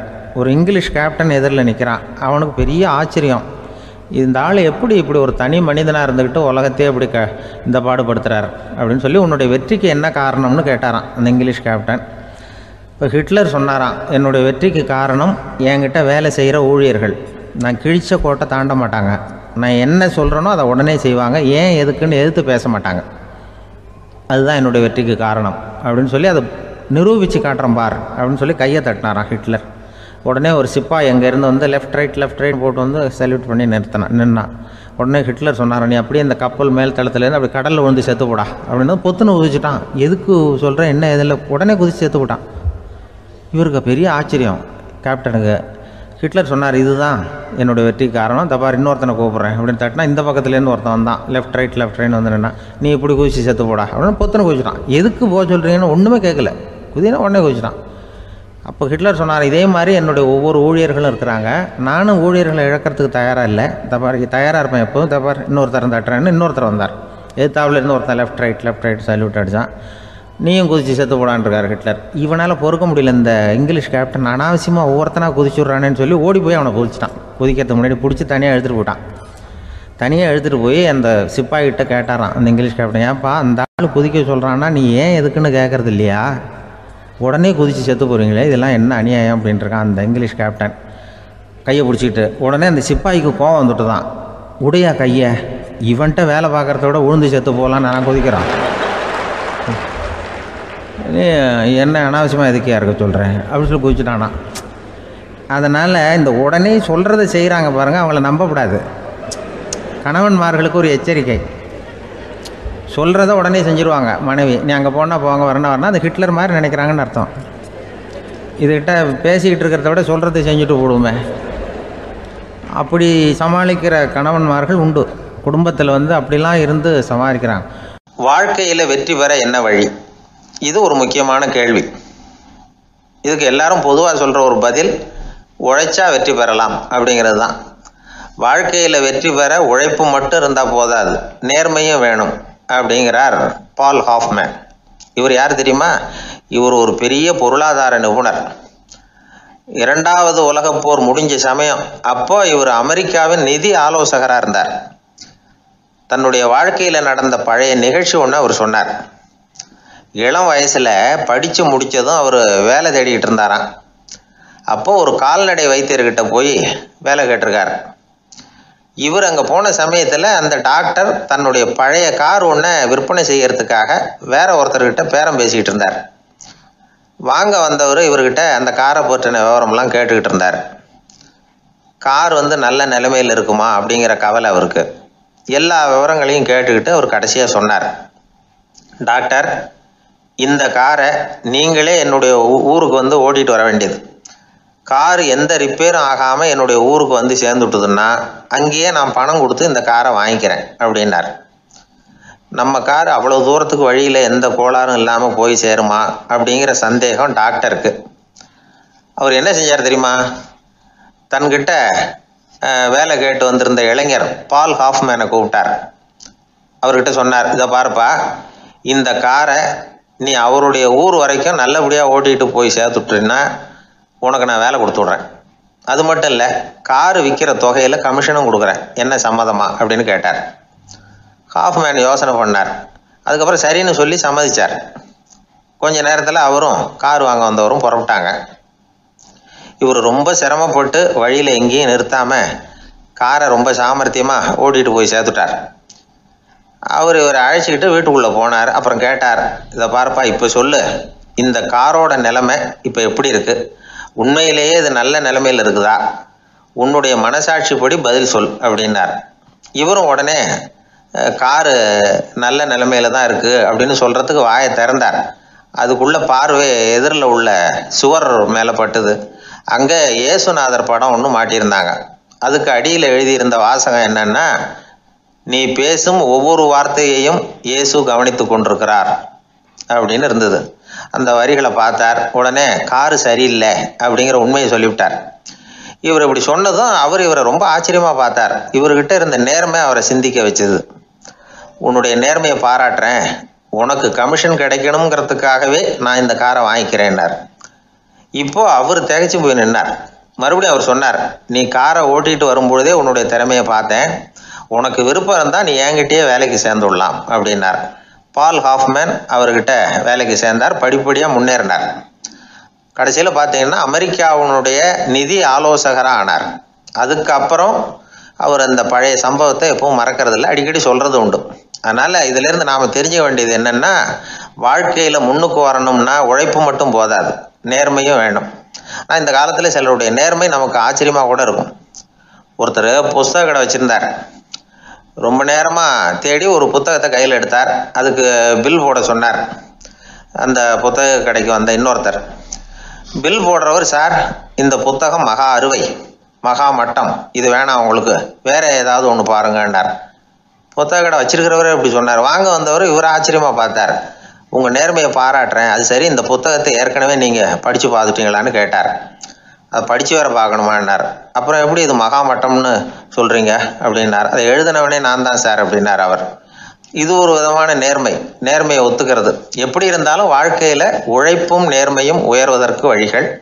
உழைப்பை விட நேர்மை முக்கியம் அப்படிங்கிறத புரிந்து கொண்டால் வாழ்க்கையில் வெற்றி நிச்சயம். ஒரு பூங்கா, அங்கே ஒருத்தர் நின்றுட்டு இருக்கிறார். நின்றுக்கிட்டே ஏதோ ஆழ்ந்த யோசனையில் இருக்கிறார். அந்த பக்கமாக இன்னொருத்தர் வந்தார். இவரை கவனித்தார். என்ன யோசனைன்னு கேட்டார். எப்படி எழுந்திருக்கிறதுன்னு யோசனை பண்ணிகிட்டு இருக்கிறேன்னாரு அவர். கேட்டவருக்கு ஒரு மாதிரி ஆயிட்டுது. ஏற்கனவே நின்றுக்கிட்டு இருக்கிற ஒருத்தர் எப்படி எழுந்திரிச்சு நிற்கிறதுன்னு யோசிக்கிறாருன்னா அது ஆச்சரியம் தானே. அதுக்கப்புறம் இவர் யோசிக்க ஆரம்பித்தார், என்ன இவர் இப்படி பேசுகிறாரு அப்படின்னு. கீழே விழுந்தால் தானே எழுந்திரிச்சு நிற்க முடியும். அதனால் எழுந்திரிக்கணும்னு நினைக்கிறவங்க முதல்ல கீழே விழணும். இவர் முதல்ல கீழே விழணும், அதுக்கப்புறம் தான் எழுந்திருக்கிறது எப்படின்னு சிந்திக்க முடியும். இந்த உலகத்தில் எல்லாருமே கீழே விழுந்து எழுந்தவர்கள் தான். இப்போ இந்த குழந்தை பருவத்தில் கீழே விழாமல் நடைபயில கற்றுக்கிட்டவங்க யாராவது உண்டா? சின்ன வயசில் ஒரு தடவை கூட கீழே விழலை சார், அப்படியே பிறந்தார் வளர்ந்தார் பெரியவர் ஆயிட்டார் அப்படின்னு யாரையும் சொல்ல முடியாது. அதனால் மனுஷங்கிறவன் விழுந்து புரண்டு எழுந்து தான் நடக்க கற்றுக்கிறான். ஒரு உண்மையை நாம் எல்லாரும் புரிஞ்சுக்கணும். இந்த உலகத்தில் தவறு செய்யாத மனிதர்களே யாரும் கிடையாது. அப்படி இருக்கிறப்போ எப்போதாவது நாம் தவறு பண்ணிவிட்டோம்னா அதுக்காக மனசு உடஞ்சி போயிடக்கூடாது, வாழ்க்கையில் வெறுப்பு வந்துடக்கூடாது. ஒரு தவறு நடந்துவிட்டுதா அதுக்காக மனசு உடஞ்சி போடாதீங்க, அதை ஒரு பாடமாக எடுத்துக்கங்க. அதே தவறு மறுபடியும் நடக்காமல் வேணும்னா பார்த்துக்கலாம், அது போதும். தடைக்கல்ல படிக்கல்லாம் மாற்றிக்கணும், இதுதான் இதில் முக்கியம். ஒரு அலுவலகம், அங்கே ஒரு அதிகாரி, அவர் உயர்ந்த பதவியில் இருந்தார், சிறந்த நிர்வாகின்னு பேர் வாங்கினவர். அவர் தனக்கு கீழே வேலை செய்கிறவங்க கிட்டெல்லாம் சொல்லுவாராம், இந்த நிறுவனத்தில் நீங்கள் எத்தனை தடவை வேணும்னாலும் தவறுகள் செய்யலாம், ஆனால் ஒரே விஷயம் என்னென்னா ஒரே தவறை மறுபடியும் செய்யக்கூடாது, அது முக்கியம் அப்படின்பாராம். இதை மேம்போக்காக பார்த்தா அவர் ஏதோ தன்னுடைய ஊழியர்களை தவறு செய்ய தூண்டுறது மாதிரி தெரியும். ஆனால் உண்மை அப்படி இல்லை. இன்றைக்கி என்ன நடக்குது தெரியுமா? அநேகமாக எல்லா மனிதர்களுமே ஒரே தவறை தான் மறுபடியும் மறுபடியும் செய்கிறாங்க. விளையாட்டு வீரர்கள் ஒரே மாதிரியான தவறுகளை திரும்ப திரும்ப செய்கிறது உண்டு. கணக்கு எழுதுகிறவங்கள பாருங்கள், ஒரே தப்பை மறுபடியும் மறுபடியும் செய்வாங்க. அலுவலகம் வருகிறவர்களை கவனிங்க, ஒரு நாள் தாமதமாக வந்தால் பரவாயில்ல, தினமும் தாமதமாக வருவாங்க. இது மாதிரி செய்த தவறையே திரும்ப திரும்ப செய்கிறதுக்கு என்ன காரணம் அப்படின்னா சோம்பல், ஞாபக மறதி, கவனக்குறைவு, தன்னுடைய திறமை பேரில் அளவுக்கு மீறிய நம்பிக்கை, இப்படி இதில் ஏதாவது ஒரு காரணமாக இருக்கலாம் அப்படிங்கிறாங்க இது பற்றி ஆய்வு செய்கிற வல்லுநர்கள். ஒரு தடவை செஞ்ச தவிர மறுபடியும் செய்கிறது இல்லைன்னு முடிவு செஞ்சுக்கிட்டு அதை செயல்படுத்த கற்றுக்கணும், அது போதும், வாழ்க்கை வெற்றிகரமாக அமையும் அப்படிங்கிறாங்க அந்த அனுபவசாலிகள். அதனால் வெற்றிகரமாக வாழ்க்கையில் நடைபோட விரும்பும் இளைஞர்கள் தவிர்க்க வேண்டியது என்னென்னா, முதல்ல சோம்பலை தவிருங்கள், சுறுசுறுப்பாக இயங்குங்கள் அப்படிங்கிறது அவங்க அறிவுரை. ரெண்டாவது ஞாபக மறதி, எந்த செயல்லையும் ஈடுபாடு வேணும், அக்கறை வேணும். மூணாவது கவனக்குறைவு, எதையும் அலட்சியப்படுத்தக்கூடாது. நாலாவது என்னால் முடியாது, எதுவுமே கிடையாது அப்படிங்கிற அளவுக்கு மீறிய நம்பிக்கை, அது ஆபத்தில் கொண்டு போய் விட்டுரும். அதனால் முதல் தவறு உங்களுக்கு ஒரு பாடமாக அமையணும். ஒரு மனிதர் அவர் தன்னுடைய 2 காதுலையும் கட்டு போட்டுக்கிட்டு வந்தார். அவருடைய நண்பர் அதை கவனிச்சுட்டார். என்ன சார் ஆச்சு, 2 காதுலையும் கட்டு போட்டிருக்கீங்களே அப்படின்னு விசாரித்தார். ஒன்றுமில்லை சார், வீட்டில் ரொம்ப ஆர்வமாக டிவியில் கிரிக்கெட் மேட்ச் பார்த்துக்கிட்டு இருந்தேன். அப்போது என்னுடைய மனைவி துணிகளுக்கு அயர்ன் பண்ணிகிட்டு இருந்தாங்க. அயர்ன் பாக்ஸை அப்படியே வச்சுட்டு அடுப்பங்கரைக்கு போயிட்டாங்க. அந்த சமயம் பார்த்து டெலிஃபோன் பண்ணி அடிச்சுது. அவசரமாக ஓடி போய் அதை எடுத்து காதில் வச்சேன். அப்போ தான் தெரியும் அது அயர்ன் பாக்ஸுங்கிற விஷயம். சூடாக இருந்ததா, சுட்டு விட்டுது அப்படின்னார். ஒரு காது சரி சார், 2 காதும் ஏன் அப்படி ஆச்சு அப்படின்னு கேட்டார். அதே ஆள் மறுபடியும் ஃபோன் பண்ணா சார் அப்படின்னார் இவர் எவ்வளோ தூரம் யோசிச்சிருப்பார் பாருங்க. அதனால் ஒரு தவறு மறுபடியும் நடக்கக்கூடாது, முதல் தவறு உங்களுக்கு ஒரு பாடமாக அமையட்டும் அப்படிங்கிறது தான் இதிலிருந்து நாம் தெரிந்து கொள்ள வேண்டிய